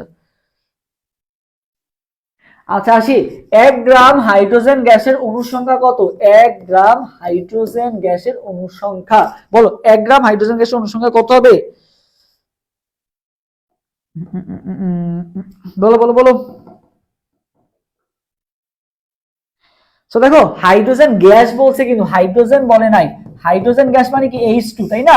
তো 1 মোল বা 2 গ্রাম, 1 মোল বা হচ্ছে 1 মোল বা 2 গ্রাম, 1 মোল মানে কি 2 গ্রাম হাইড্রোজেনের ক্ষেত্রে 1 মোল বা 2 গ্রামের অণু সংখ্যা কত? অ্যাভোগাড্রো নাম্বার 6.02 ইনটু 10⁻23 টা। সো তোমাকে বলছে 1 গ্রামের ভর কত, তাহলে 1 গ্রাম কি করলে কি হবে, এইটা ভাগ কি হয়ে যাবে 2 হয়ে যাবে, তাহলে 6 দিয়ে 2 রে কাটতে কত হয়, 6 দিয়ে সরি মানে 2 দিয়ে 6 রে কাটলে কত হয় 3 হয় আর কি, তাহলে 3 ইনটু 10⁻23, 3 ইনটু 10⁻23, তার মানে आंसर কোনটা হবে? आंसर হবে বি নাম্বারটা। সবাই এ দিচ্ছ, সমানে এ দিচ্ছ। আরে হাইড্রোজেন গ্যাস বলছে, হাইড্রোজেনের ভর কি 1, হাইড্রোজেন গ্যাসের ভর কত 2 না, হাইড্রোজেনের ভর তো 1, ঠিক আছে তোমাদের হিসাব, বাট এখানে গ্যাস বলছে, গ্যাস মানে কি H নাকি H2, H2, তার মানে ভর কত 2, সো 2 গ্রামের অণু থাকে হচ্ছে 6.02 বা অ্যাভোগাড্রো নাম্বার, তোমাকে বলছে 1 গ্রামে, তার মানে কি 2 এর অর্ধেক 1, তার মানে এটাও কি হয়ে যাবে অর্ধেক হয়ে যাবে, সো आंसर হবে কোনটা? বি নাম্বারটা। ওকে, দেখতে খুবই সহজ, বাট বুঝছো, এরকম সহজ সহজ কোশ্চেন আসবে আর ভুল করে দিয়ে আসবা। এরপর আসি, দেখো এই যে একটা রিঅ্যাকশন দেওয়া আছে, অম্লক্ষার প্রশমন বিক্রিয়ায় উপযুক্ত নির্দেশক কোনটা? সো এত কি আমাদের দেখার টাইম আছে? এখানে উপযুক্ত নির্দেশক কোনটা এত দেখার টাইম আছে? সো আমরা যেটা করব দেখো, আমি তোমাদেরকে একটু দেখাই দিই, সহজে দেখাই দিই। দেখো এখানে অ্যাসিড বেস কি কি টার্ম হইতে পারে, দেখো অ্যাসিড ও স্ট্রং, বেস ও strong, acid strong base weak, acid weak base strong, অথবা কি দুইটাই উইক, এই 4টা কন্ডিশন হতে পারে আর কি, তাই না? সো যখন দুইটাই স্ট্রং হবে তখন আমি অল নির্দেশক ইউজ করতে পারবো। আচ্ছা, যখন দুইটাই উইক হবে তখন আমি কোনো নির্দেশক ইউজ করতে পারবো না। আর বাকি ক্ষেত্রে আর কি যখন যেটা স্ট্রং তখন সেটা ইউজ করতে হবে। যেমন এক্ষেত্রে অ্যাসিডটা স্ট্রং, তার মানে আমি অ্যাসিডীয় নির্দেশক ইউজ করব। কোনটা কোনটা? মিথাইল রেড, মিথাইল অরেঞ্জ হচ্ছে আমি এই ক্ষেত্রে ইউজ করব। আর যখন বেস স্ট্রং তখন আমি কোনটা ইউজ করব? ফেনলফথ্যালিন। কোনটা ইউজ করব? ফেনলফথ্যালিন। এটা হচ্ছে ক্ষারীয় নির্দেশক। ফেনলফথ্যালিন, ক্রিস্টাল রেড এগুলো আমরা ইউজ করব আর কি। তো দেখো এখানে কোনটা স্ট্রং? এই যে CH3COOH, এটা তো ভাইয়া জৈব অ্যাসিড। জৈব অ্যাসিডটা কি হয়? দুর্বল অ্যাসিড হয়। তার মানে এখানে স্ট্রং কোনটা? NaOH, মানে ক্ষারটা কিন্তু অনেক স্ট্রং, সোডিয়াম হাইড্রোক্সাইড অনেক স্ট্রং। তার মানে আমরা এখানে ক্ষারীয় নির্দেশক ইউজ করব। আর ক্ষারীয় নির্দেশক মানেই কোনটা? ফেনলফথ্যালিন। তার মানে অ্যানসার কোনটা হবে? অ্যানসার কিন্তু হবে বি নাম্বারটা, ফেনলফথ্যালিন। ফেনলফথ্যালিন যেহেতু বেস স্ট্রং। এরপর আসি 42। নিচের কোন নির্দেশক পদার্থটি ক্ষারীয় মাধ্যমে হলুদ বর্ণের হয়? বলো কোনটা হচ্ছে ক্ষারীয় মাধ্যমে হলুদ বর্ণের হয়? আজকে প্রচুর টায়ার্ড আমি, কারণ আজকে আমার অনেকগুলো ক্লাস ছিল, প্রায় 5টা ক্লাস ছিল আর কি, মানে ইউনিভার্সিটিতে ক্লাস ছিল আর কি অনেক। তো ওই ক্লাসগুলো করা লাগছে, দেন তোমাদের জন্য স্লাইড রেডি করা লাগছে, দেন ক্লাস নেওয়া লাগতেছে। আজকে একটা আমার জেলা সমিতির প্রোগ্রামও ছিল, ওটাও ক্যান্সেল করলাম। ওটা এখন চলতেছে আর কি, বারবিকিউ আর কি ছিল জেলা সমিতির, তো ওইটাও যাওয়া হয় নাই। তোমাদের জন্য ক্লাস নিতে আসলাম, বাট তোমাদের ক্লাসে রেসপন্স দেখে হতাশ হলাম। ভাবলাম যে আজকে তোমার জন্য ক্লাসটা নিয়ে নিই, যেহেতু বলছি ক্লাস নিব আর পরীক্ষাও সামনে। আচ্ছা, প্যারা নাই, যারা করতেছো তোমাদের জন্য অসংখ্য দোয়া থাকলো। তোমরা এত শীতের রাত্রেও করতেছো, 12টা 13 বাজে। ধন্যবাদ সবাইকে ক্লাস করার জন্য শেষ পর্যন্ত। দেখো আর বেশি কোশ্চেন, আর মাত্র 8টা 10টা কোশ্চেন আছে, 50ই শেষ। তো 42 নম্বরে আছে, একটু কষ্ট করে থাকো। আচ্ছা দেখো, ক্ষারীয় মাধ্যমে হলুদ বর্ণ দেয় কে? ক্ষারীয় মাধ্যমে হলুদ বর্ণ দেয় কে? বলো কোন ক্ষারীয় মাধ্যমে হলুদ বর্ণ দেয় কে? তো দেখো অ্যাসিডীয় নির্দেশক, বুঝছো, যারা অ্যাসিডীয় নির্দেশক আছে তারা অ্যাসিডিক মাধ্যমে ও নামে যেটা আছে না সেই কালারটা দিবে। আর বিপরীত মাধ্যমে, মনে করো আমি অ্যাসিডীয় নির্দেশক, আমি তাহলে বিপরীত মাধ্যম মানে ক্ষারীয় মাধ্যমে যে আমি কি করব? হলুদ কালার দিব। সবসময় কি কালার দিব? হলুদ কালার দিব। আবার আমি মনে করো ক্ষারীয় নির্দেশক, তার মানে আমি উল্টা মাধ্যম মানে অ্যাসিডীয় মাধ্যমে যখন যাব তখন হচ্ছে আমি কি কালার দিব? হলুদ কালার দিব। ওকে, আর একটু ক্লিয়ার করে দিচ্ছি। দেখো মিথাইল রেড, ফর এক্সাম্পল ধরো মিথাইল রেড, এটা একটা কি নির্দেশক? অ্যাসিডীয় নির্দেশক। সো ও কি করবে? নামে যেহেতু রেড আছে, ও অ্যাসিডিক মাধ্যমে কি কালার দিবে? মেইনলি রেড কালার দিবে আর কি। ওকে, তাহলে ক্ষারীয় মাধ্যমে কি কালার দিবে? উল্টা, মানে ইয়েলো কালার দিবে। কি কালার দিবে? ইয়েলো কালার দিবে আর কি। ওকে, একইভাবে মনে করো ক্রিসল রেড, নামে আছে রেড, ও তো ক্ষারীয় নির্দেশক, তার মানে ও বেস মাধ্যমে কি কালার দিবে? নামে যেহেতু রেড আছে তার মানে বেস মাধ্যমে রেড কালার দিবে। আর তাহলে অ্যাসিডিক মাধ্যমে কি কালার দিবে? ইয়েলো কালার দিবে। বুঝছো? উল্টা, মানে উল্টা মাধ্যমে গেলে কি কালার দেয়? সবসময় ইয়েলো কালার দেয়। সো বলছে কোন নির্দেশকটি ক্ষারীয় মাধ্যমে হলুদ কালার দিবে? ক্ষারীয় মাধ্যমে হলুদ, তার মানে ক্ষারীয় মাধ্যমে হলুদ কালার কে দিবে? যে অ্যাসিডীয় নির্দেশক। সো এর মধ্যে অ্যাসিডীয় নির্দেশক কোনটা আছে? এই যে মিথাইল রেড। মিথাইল রেডটা কি অ্যাসিডীয় নির্দেশক? মিথাইল রেড আর মিথাইল অরেঞ্জ এই দুটোই তো খালি অ্যাসিডীয় নির্দেশক ছিল। তার মানে অ্যান্সার কোনটা হবে? অ্যান্সার হবে ডি নাম্বারটা। ওকে, অ্যান্সার কোনটা হবে? D number. 43 number question answer দাও এরপরে সবাই। 43। নির্দেশক পড়াতে গেলে আসলে অনেক বড় হয়ে যাবে ক্লাস। আমি তোমাকে আমার একটু নক দিও, অ্যাডমিশন ওয়ারিয়ার্স পেজ অথবা আমার আইডিতে নক দিও, আমি তোমাকে নির্দেশকের আমার ভিডিও আছে ওইটা দিয়ে দিব। আমি নির্দেশক ডিটেইলসে পড়াইছি, যখন পরিমাণগত রসায়নের উপর শুধু পরিমাণগত রসায়নের উপর ক্লাস নিছি, নির্দেশকটা আমি তোমাকে শিখাই দিছি। নির্দেশকের পিএইচ রেঞ্জ, কালার, কোনটার পর কোনটা সব এ টু জেড মুখস্থ করে দিছি। একটু কষ্ট করে ওইটুকু দেখে নিবা, আর নির্দেশক নিয়ে কোনো সমস্যা থাকবে না। ওকে, প্যারা নাই, জাস্ট একটু নক দিও, দেখাই দিব, সমস্যা নেই ইনশাল্লাহ। আচ্ছা আসি, দেখো বলা হয়েছে যে একটা রোগীর রক্তের গ্লুকোজের পরিমাণ দেওয়া আছে 10 এম পার, মানে 10 লেখা আছে, আচ্ছা মিলিগ্রাম পার মিলিলিটার। ওকে, মিলিগ্রাম পার মিলিলিটার। ডেসিলিটার এককে এর এখন কত হবে? ডেসিলিটার এককে তোমাকে জানতে চাইছে। সো ডেসিলিটার, বলো অ্যান্সার কত হবে? সো আমরা জানি মিলিমোল পার লিটার থেকে মিলিগ্রাম পার ডেসিলিটার নিতে বলছে। মিলিমোল পার লিটার, এটা এভাবে লিখছে, পড়তেই সমস্যা ছিল। দেখো মিলিমোল পার লিটার থেকে, দেখো আমাদের দুইটা টার্ম আসে, হয় মিলিগ্রাম পার ডিএল নিতে বলবে, না হলে মিলিগ্রাম পার ডিএল থেকে মিলিমোল পার লিটারে নিতে বলবে। ঠিক আছে, এই দুইটা টার্ম আসে। তবে মনে রাখবা 18 দিয়ে গুণ, 18 দিয়ে ভাগ। হয় 18 দিয়ে আমার গুণ করতে হবে, না হলে আমার 18 দিয়ে কি করতে হবে? ভাগ করতে হবে। দুইটার মধ্যে একটা কাহিনী হবে। এখন আমি মিলিগ্রামে নিতে গেলে 18 দিয়ে গুণ করব নাকি মিলি মোলে নিতে গেলে 18 দিয়ে গুণ করবো, এটা আমরা কিভাবে মনে রাখবো? সো তুমি কোনটাই নিচ্ছ এটা ইম্পর্টেন্ট। তুমি যদি ভাই মিলিগ্রামে নাও, মিলিগ্রামে গ আছে, গতে মনে রাখবা ভাইয়া গুণ, ঠিক আছে? মিলিগ্রামে গ আছে, গতে গুণ, আর মিলি মোলে পেলে কি হবে? 18 দ্বারা ভাগ। সো তোমাকে এখানে কিসে নিতে বলছে ভাইয়া? মিলিগ্রামে নিতে বলছে। তাহলে গ্রামে গ আছে, গতে গুণ হবে, 18 দিয়ে গুণ, তাহলে 18 ইনটু 10 মানে কত হবে? 180। তার মানে 43 এর आंसर কোনটা হবে? 43 এর आंसर হবে এ। 43 এর आंसर হবে কোনটা? এ। ওকে, 43 এর आंसर হবে এ। এটা মুখস্থ করছো, পরীক্ষার হলে যে মারা খেয়ে আসবা। ওকে, ম্যাথ কখনো মুখস্থ হয় না। ওকে, ম্যাথ মুখস্থ করার জিনিস না। এরপর আসি দেখো মৃদু অ্যাসিড ও মৃদু ক্ষার। মৃদু অ্যাসিড ও মৃদু ক্ষার দ্রবণে টাইট্রেশনে উপযুক্ত নির্দেশক কোনটা? দেখো দুইটাই কি আছে? মৃদু। তবে যখন দুইটাই মৃদু হবে তখন আমরা কি করতে হবে বলতো? যখন দুইটাই মৃদু হবে তখন আমরা কি করব? দুইটাই মৃদু, দুইটাই মানে উইক। যখন দুইটাই উইক হবে তাহলে আমরা কোনো নির্দেশক ইউজ করতে পারবো না। আর যদি দুইটাই সবল তাহলে আমরা সব নির্দেশক ইউজ করতে পারবো। তার মানে 44 आंसर কোনটা হবে? 44 आंसर হবে ডি নাম্বারটা। 45 গ্লুকোজে কার্বনের শতকরা পরিমাণ কত? দেখি এটার आंसर দাও।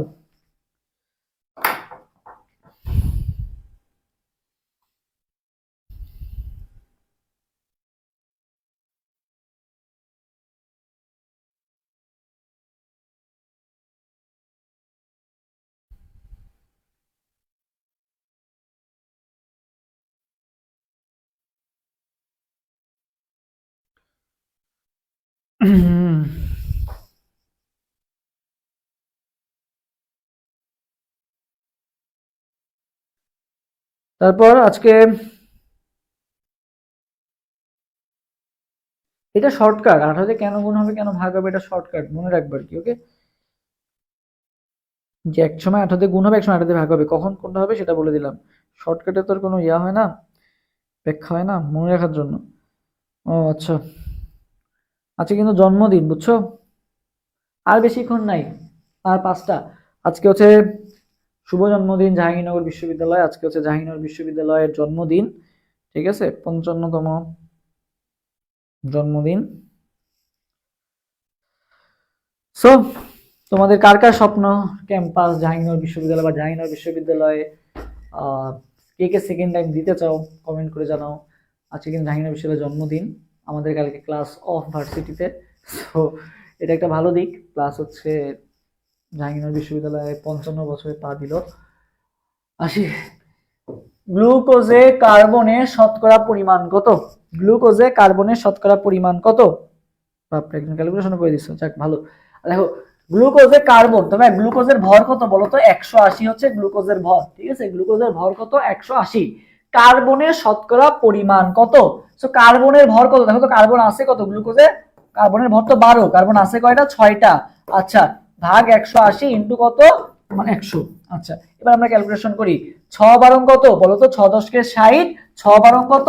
72, 72 বাই 180 ইনটু 100। এবার আমরা ক্যালকুলেশনটা করি। দেখো খুব সহজে ক্যালকুলেশন করা যায়। 0 আর 0 কি হলো বলো তো? কাটা। 0 আর 0 কাটা। চান্স হলো না ভাইয়া। আচ্ছা সমস্যা নাই, ইনশাল্লাহ এবছর হয়ে যাবে। ওকে, তোমরা যারা কে কে সেকেন্ড টাইম দিবা। আচ্ছা দেখি এরপর সেটা 6 বারং কত বলো তো? আমার কি বলছে গ্লুকোজে কার্বনের শতকরা পরিমাণ, কার্বন আছে কয়টা? 6 বারং 72, 45। সি সি একজন বলছো সি।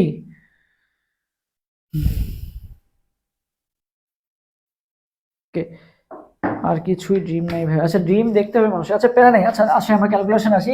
দেখো আচ্ছা দেখো খুব সহজ ক্যালকুলেশন, এটা আমরা খুব সহজে করব। দেখো দেখো আমি এটা গুণ না করি আর কি, বুঝছো? গুণ না করলে আরো ইজি হবে। 180 থাকলো না, এই 0 0 কাটা। এবার দেখো 6 দিয়ে তুমি 18 রে কাটো, 3 পেলা, ঠিক আছে? 3 4 কত?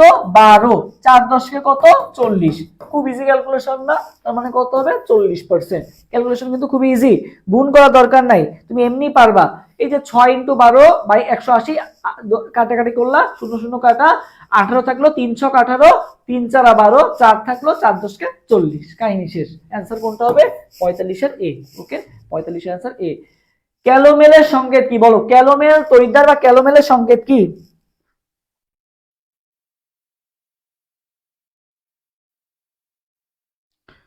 ওকে সমস্যা নাই। আচ্ছা আসি, ক্যালোমেলের সংকেত কি বলো, ক্যালোমেলের সংকেতটা দেখি তোমরা কমেন্ট করো তো, ক্যালোমেলের সংকেতটা কি? ক্যালোমেলের সংকেত বলো, ক্যালোমেলের সংকেত কোনটা হবে? যেও খুব সুন্দর, কিন্তু ফার্স্ট টাইমে কোথাও চান্স পেয়ে থাকতে চাই ইনশাল্লাহ। ফার্স্ট টাইম চান্স পেয়ে দেন সেকেন্ড টাইম দিও, সমস্যা নাই। 46 আচ্ছা দেখো, ক্যালোমেলের সঙ্গে কিন্তু HgCl2 না, কিন্তু সবাই মনে রাখবা Hg2Cl2, দুইটাই টু টু, ঠিক আছে? Hg2Cl2, Hg2Cl2। আচ্ছা, এরপর আসি 47, 0.5 মোল অ্যালুমিনিয়াম ক্যাথোডে জমা করতে কি পরিমাণ বিদ্যুৎ লাগবে? 0.5 মোল। তো ভাইয়া মনে রাখবা, যার আয়ন যত তাকে হচ্ছে সেই কয় ফ্যারাডে দিতে হবে, বুঝছো? 1 মোল পাওয়ার জন্য, মনে করো অ্যালুমিনিয়াম 3+, তাহলে ওর 1 মোল পেতে গেলে ওকে 3 ফ্যারাডে দিতে হবে। ম্যাগনেসিয়াম 2+, তাহলে ওর 1 ফ্যারাডে পেতে গেলে, মানে ওর 1 মোল পেতে গেলে ওকে কয় ফ্যারাডে দিতে হবে? যেহেতু 2+, তাহলে 2 ফ্যারাডে দিতে হবে।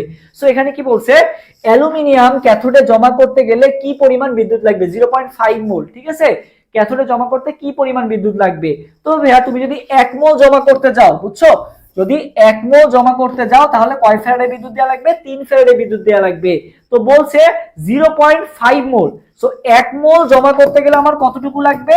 3 ফ্যারাডে। তো ভাই 0.5 মোল করতে গেলে আমার কতটুকু লাগবে? 0.5 মানে কি 1/অর্ধেক? তাহলে ভাই 3/অর্ধেক, তার মানে 3/অর্ধেক মানে কত? 3/2, তার মানে কত হবে? 1.5, 1.5 ফ্যারাডে লাগবে। 47 অ্যান্সার কোনটা হবে? C number. 47 অ্যান্সার কোনটা হবে? C number. 47 অ্যান্সার কোনটা হবে? C number. Okay, 1.5 faraday. আচ্ছা, এরপর আসে 48। দেখো এই যে এত বড় একটা ম্যাথ, সো এই ম্যাথগুলো কিভাবে সহজে করবা মনে হবে? হ্যাঁ, বড় মান, সবাই আমার সাথে কমেন্ট করো, বড় মান বিয়োগ ছোট মান, বুঝছো? বড় মান বিয়োগ ছোট মান, এটা শর্টকাটটা কি? বড় মান বিয়োগ ছোট মান, বড় মান বিয়োগ ছোট মান।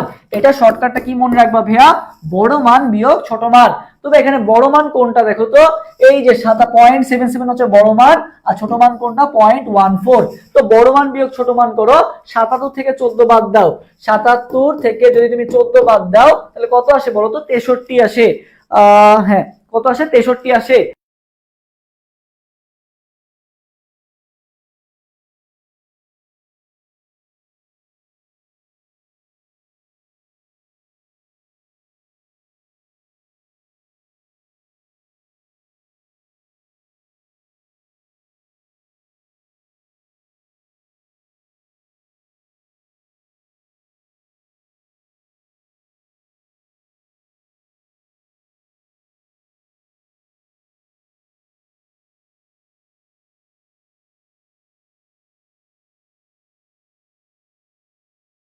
ক্রিয়া, বুঝছো? অ্যানোডে ঘটে জারণ, আর ক্যাথোডে ঘটে কি তাইলে? বিজারণ, ঠিক আছে? ক্যাথোডে কি ঘটে? অ্যানোডে সবসময় মনে রাখবা জারণ, আর ক্যাথোডে কি ঘটে? বিজারণ ঘটে। আর অ্যানোড হিসেবে আমরা কোনটা ইউজ করি? পর্যায় সারণীর উপরে যারা থাকে তাদেরকে আমরা অ্যানোড হিসেবে ইউজ করি, আর নিচে যারা থাকে তারা হচ্ছে আমরা ক্যাথোড হিসেবে ইউজ করি। সো জিঙ্ক আর কপারের মধ্যে উপরে আছে কোনটা? জিঙ্ক উপরে আছে, কিন্তু ম্যাগাইভার এলো যেন ফিরে চাঁদে।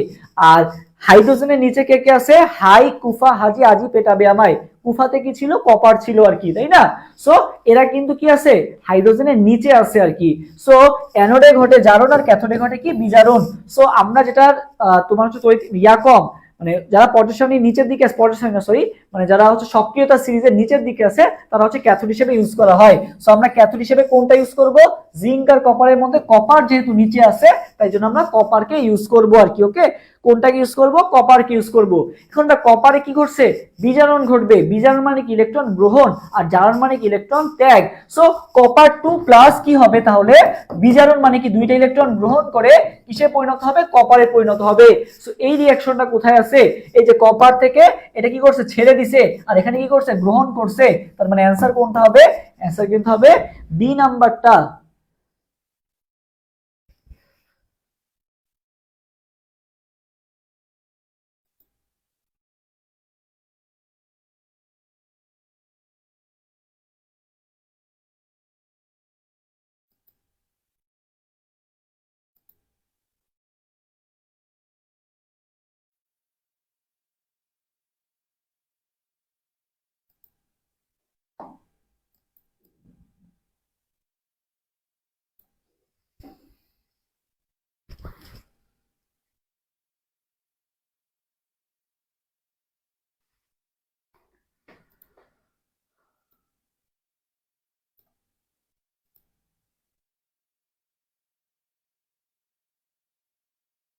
তো তোমরা একটু অপেক্ষা করো, আসতেছি আসতেছি, দাঁড়াও, ঠিক হয়ে যাবে, 1 মিনিট।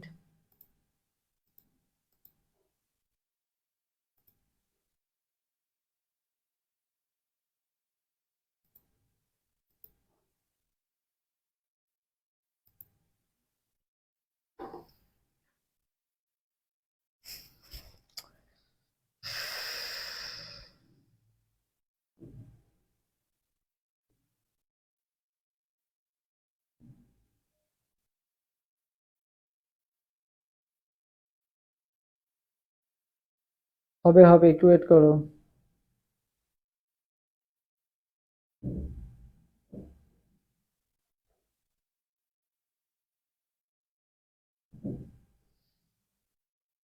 আসছে এখন আশা করি।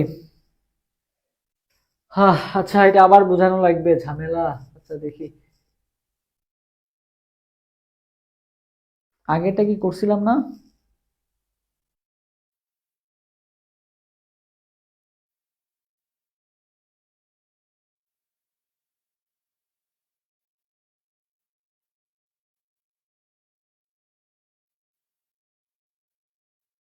আচ্ছা, এখন আশা করি ক্লিয়ার।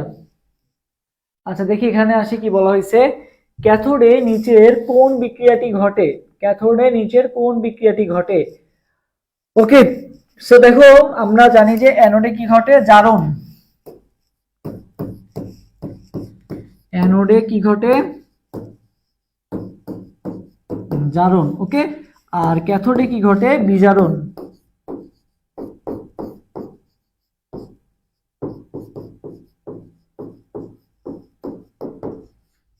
অ্যানোডে ঘটে জারণ, আর ক্যাথোডে কি ঘটে? বিজারণ ঘটে আর কি। ওকে,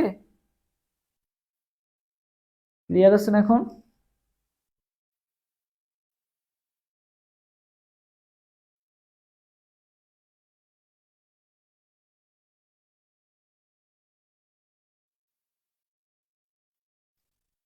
আচ্ছা, 48 হয়ে গেছে। আচ্ছা, 49 শুরু আছে। দেখো, অ্যানোডে ঘটে জারণ, ক্যাথোডে বিজারণ। সো বলছে ক্যাথোডে নিচের কোনটা ঘটে, তো ক্যাথোডে কি ঘটে? বিজারণ ঘটে। এখন আমি, জিঙ্ক আছে, কপার আছে, আমি কোনটাকে অ্যানোড ধরবো, কোনটাকে ক্যাথোড ধরবো? তো দেখো, সক্রিয়তা সিরিজে যে উপরে থাকে সে হচ্ছে অ্যানোড হিসেবে ইউজ করা হয়, যে সক্রিয়তা সিরিজ উপরে থাকে, আর যে নিচে থাকে তাকে হচ্ছে আমরা ক্যাথোড হিসেবে ইউজ করি। তো দেখো, জিঙ্ক আর কপারের মধ্যে উপরে আছে কে? সো লিক বাকানা ফার্স্টে ছিল, তারপরে কি ছিল? ম্যাগাইভার, এলো, জেনো, ফিরে চাঁদে। ওই জেনোতে ছিল কিন্তু জিঙ্ক। আর হাইড্রোজেনের নিচে কে কে ছিল?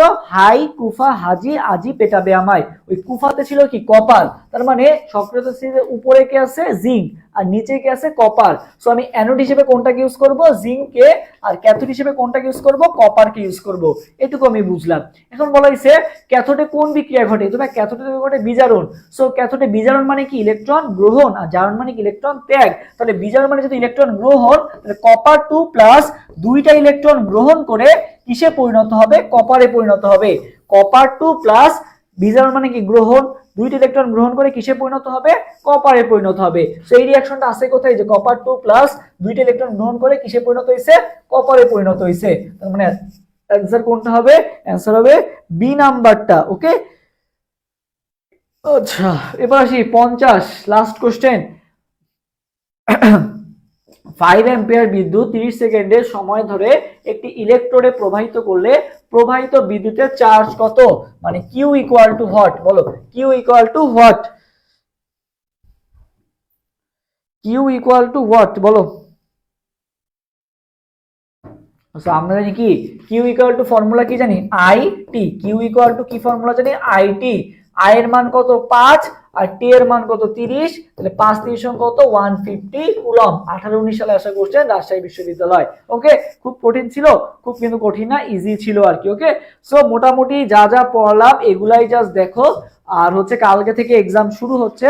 সো যারা যারা ভর্তি হতে চাও শেষ সময় তোমাদের জন্য সিরিয়াস রাখার জন্য জাস্ট হচ্ছে নামমাত্র ফি নিয়ে মাত্র 90 টাকা দিয়ে হচ্ছে তোমাদেরকে এক্সাম দেওয়ার সুযোগ দিচ্ছি।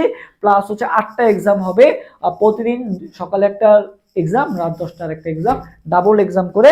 সো যারা ভর্তি হতে চাও দ্রুত ভর্তি হয়ে যাও, আমাদের অ্যাডমিশন ওয়ারিয়র্স পেজে মেসেজ দাও। ওকে, তোমাকে গ্রুপে অ্যাড করে নেওয়া হবে মাত্র 90 টাকা আর কি। সো পেমেন্ট প্রসেসটাও বলে দিচ্ছি। তুমি জাস্ট এই যে নাম্বারটা আছে 01647267241, এই নাম্বারে হচ্ছে তুমি 90 টাকা জাস্ট সেন্ড মানি করবা। তারপর তুমি এটা স্ক্রিনশট দিলে তোমাকে প্রাইভেট গ্রুপে অ্যাড করে দেওয়া হবে। সো অ্যাড করার কাজ চলতেছে, অনেকেই দিছো, মেসেজ দিছো, সবাইকে আস্তে আস্তে অ্যাড করে নেওয়া হবে।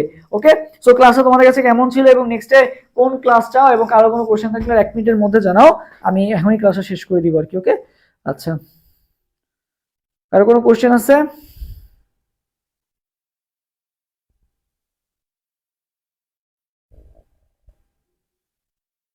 আর কারো কোনো কোশ্চেন থাকলে দ্রুত জানাও।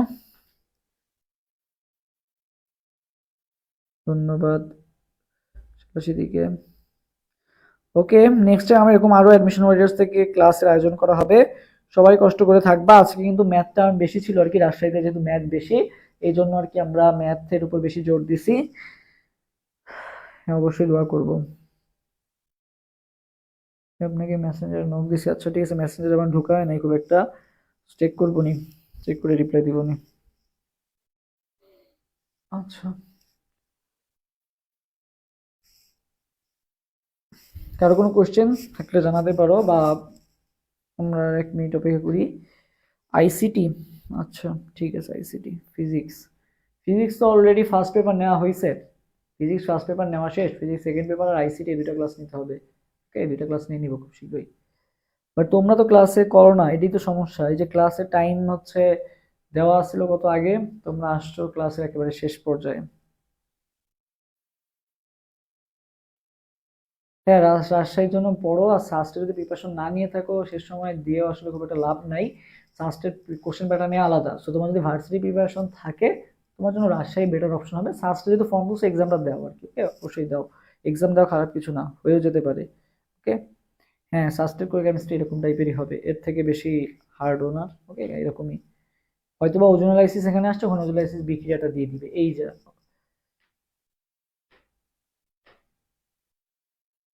সবাইকে গুড নাইট। হ্যাঁ, গুড নাইট, সবাই ভালো থাকো।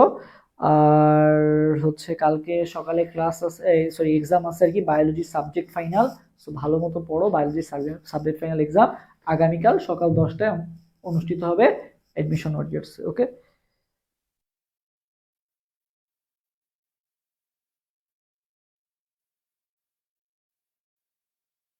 আমরা যেটা পূর্ণাঙ্গ প্রস্তুতি কোর্স, এটা কোন কোর্স? পূর্ণাঙ্গ প্রস্তুতি নামে কোনো কোর্স নাই, যারা সেকেন্ড টাইম কোর্সে অ্যাড আছে শুধুমাত্র তাদেরই ভর্তি হওয়া লাগবে না। বাট হচ্ছে এমনি যারা আর জেইউ বা অন্যান্য কোর্সে ছিল তাদের আর কি আলাদা হওয়া লাগবে। সো তুমি যদি সেকেন্ড টাইম কোর্সে ভর্তি থাকো, ওইটা ফিনিক্স যেটা ছিল ফিনিক্স 2.0, তাহলে আর কি সমস্যা নেই। ওকে, ইনশাল্লাহ তোমরা পেয়ে যাবে।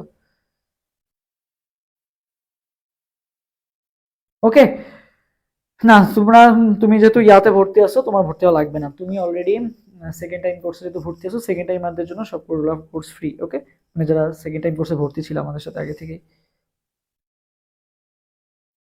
হ্যাঁ, নক দাও, সমস্যা নেই।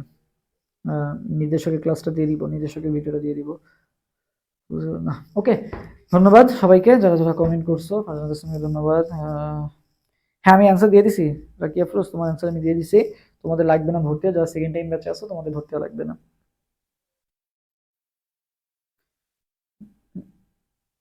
ফুল সিলেবাস লাগবে না, না ফুল সিলেবাস, শর্ট সিলেবাসই পড়ো এখন, আর ফুল সিলেবাস দরকার নেই। ফুল সিলেবাস দিয়ে জাস্ট ইম্পর্টেন্ট যে সকল জিনিস আছে ওগুলো দেখো, মেইনলি শর্ট সিলেবাসে জোর দাও বেশি, এখন ফুল সিলেবাস পড়তে গেলে মাথা নষ্ট হয়ে যাবে। ওকে, গুচ্ছের জন্য ভালো মতো পড়তে হবে, বুঝছো? যাই হোক না কেন তোমরা আসলে মেন্টালি অনেকটা ব্রেকডাউনে আসো, মানে একটা বাস খেয়ে আরেকটার জন্য যে উঠে দাঁড়াবা তার আগে আরেকটা পরীক্ষার ডেট চলে আসে। সো একটার প্রস্তুতি নিতে নিতে আরেকটা টাইম চলে আসে, তো তোমরা যে একটু উঠে দাঁড়াবা সেটারই সুযোগ পাচ্ছ না। সো গুচ্ছ তোমাদের জন্য একটা বেস্ট অপশন, যেহেতু আরিউ এক্সামের পর তোমার একটা ভালো পরিমাণে টাইম পাচ্ছ, সো একটু মেন্টালি রিল্যাক্স হও। দেন জিএসটি কোর্সের জন্য আমরা ভালো মতো গাইডলাইন দিব, যা যা দরকার কিছু দিব, ইনশাল্লাহ গুচ্ছতে চান্স হয়ে যাবে, গুচ্ছ নিয়ে কোনো প্যারা নাই, কারণ গুচ্ছতে অনেক সিট আছে। বাট তোমাকে আইইউতে এনশিওর করো, আইইউর প্রিপারেশনটা ভালো মতো না, এখন যেরকম আসছে ফ্লো, মানে ফ্লোর সাথে হাঁটতে থাকো, আল্লাহ ভরসা হয়ে যাবে ইনশাল্লাহ। ওকে, সো ভালো থাকো সবাই, আল্লাহ হাফেজ, সবাই নামাজ কালাম পড়ো এবং পড়তে বসো, দেখা হবে ইনশাল্লাহ ক্লাসে। আল্লাহ হাফেজ, আসসালামু আলাইকুম।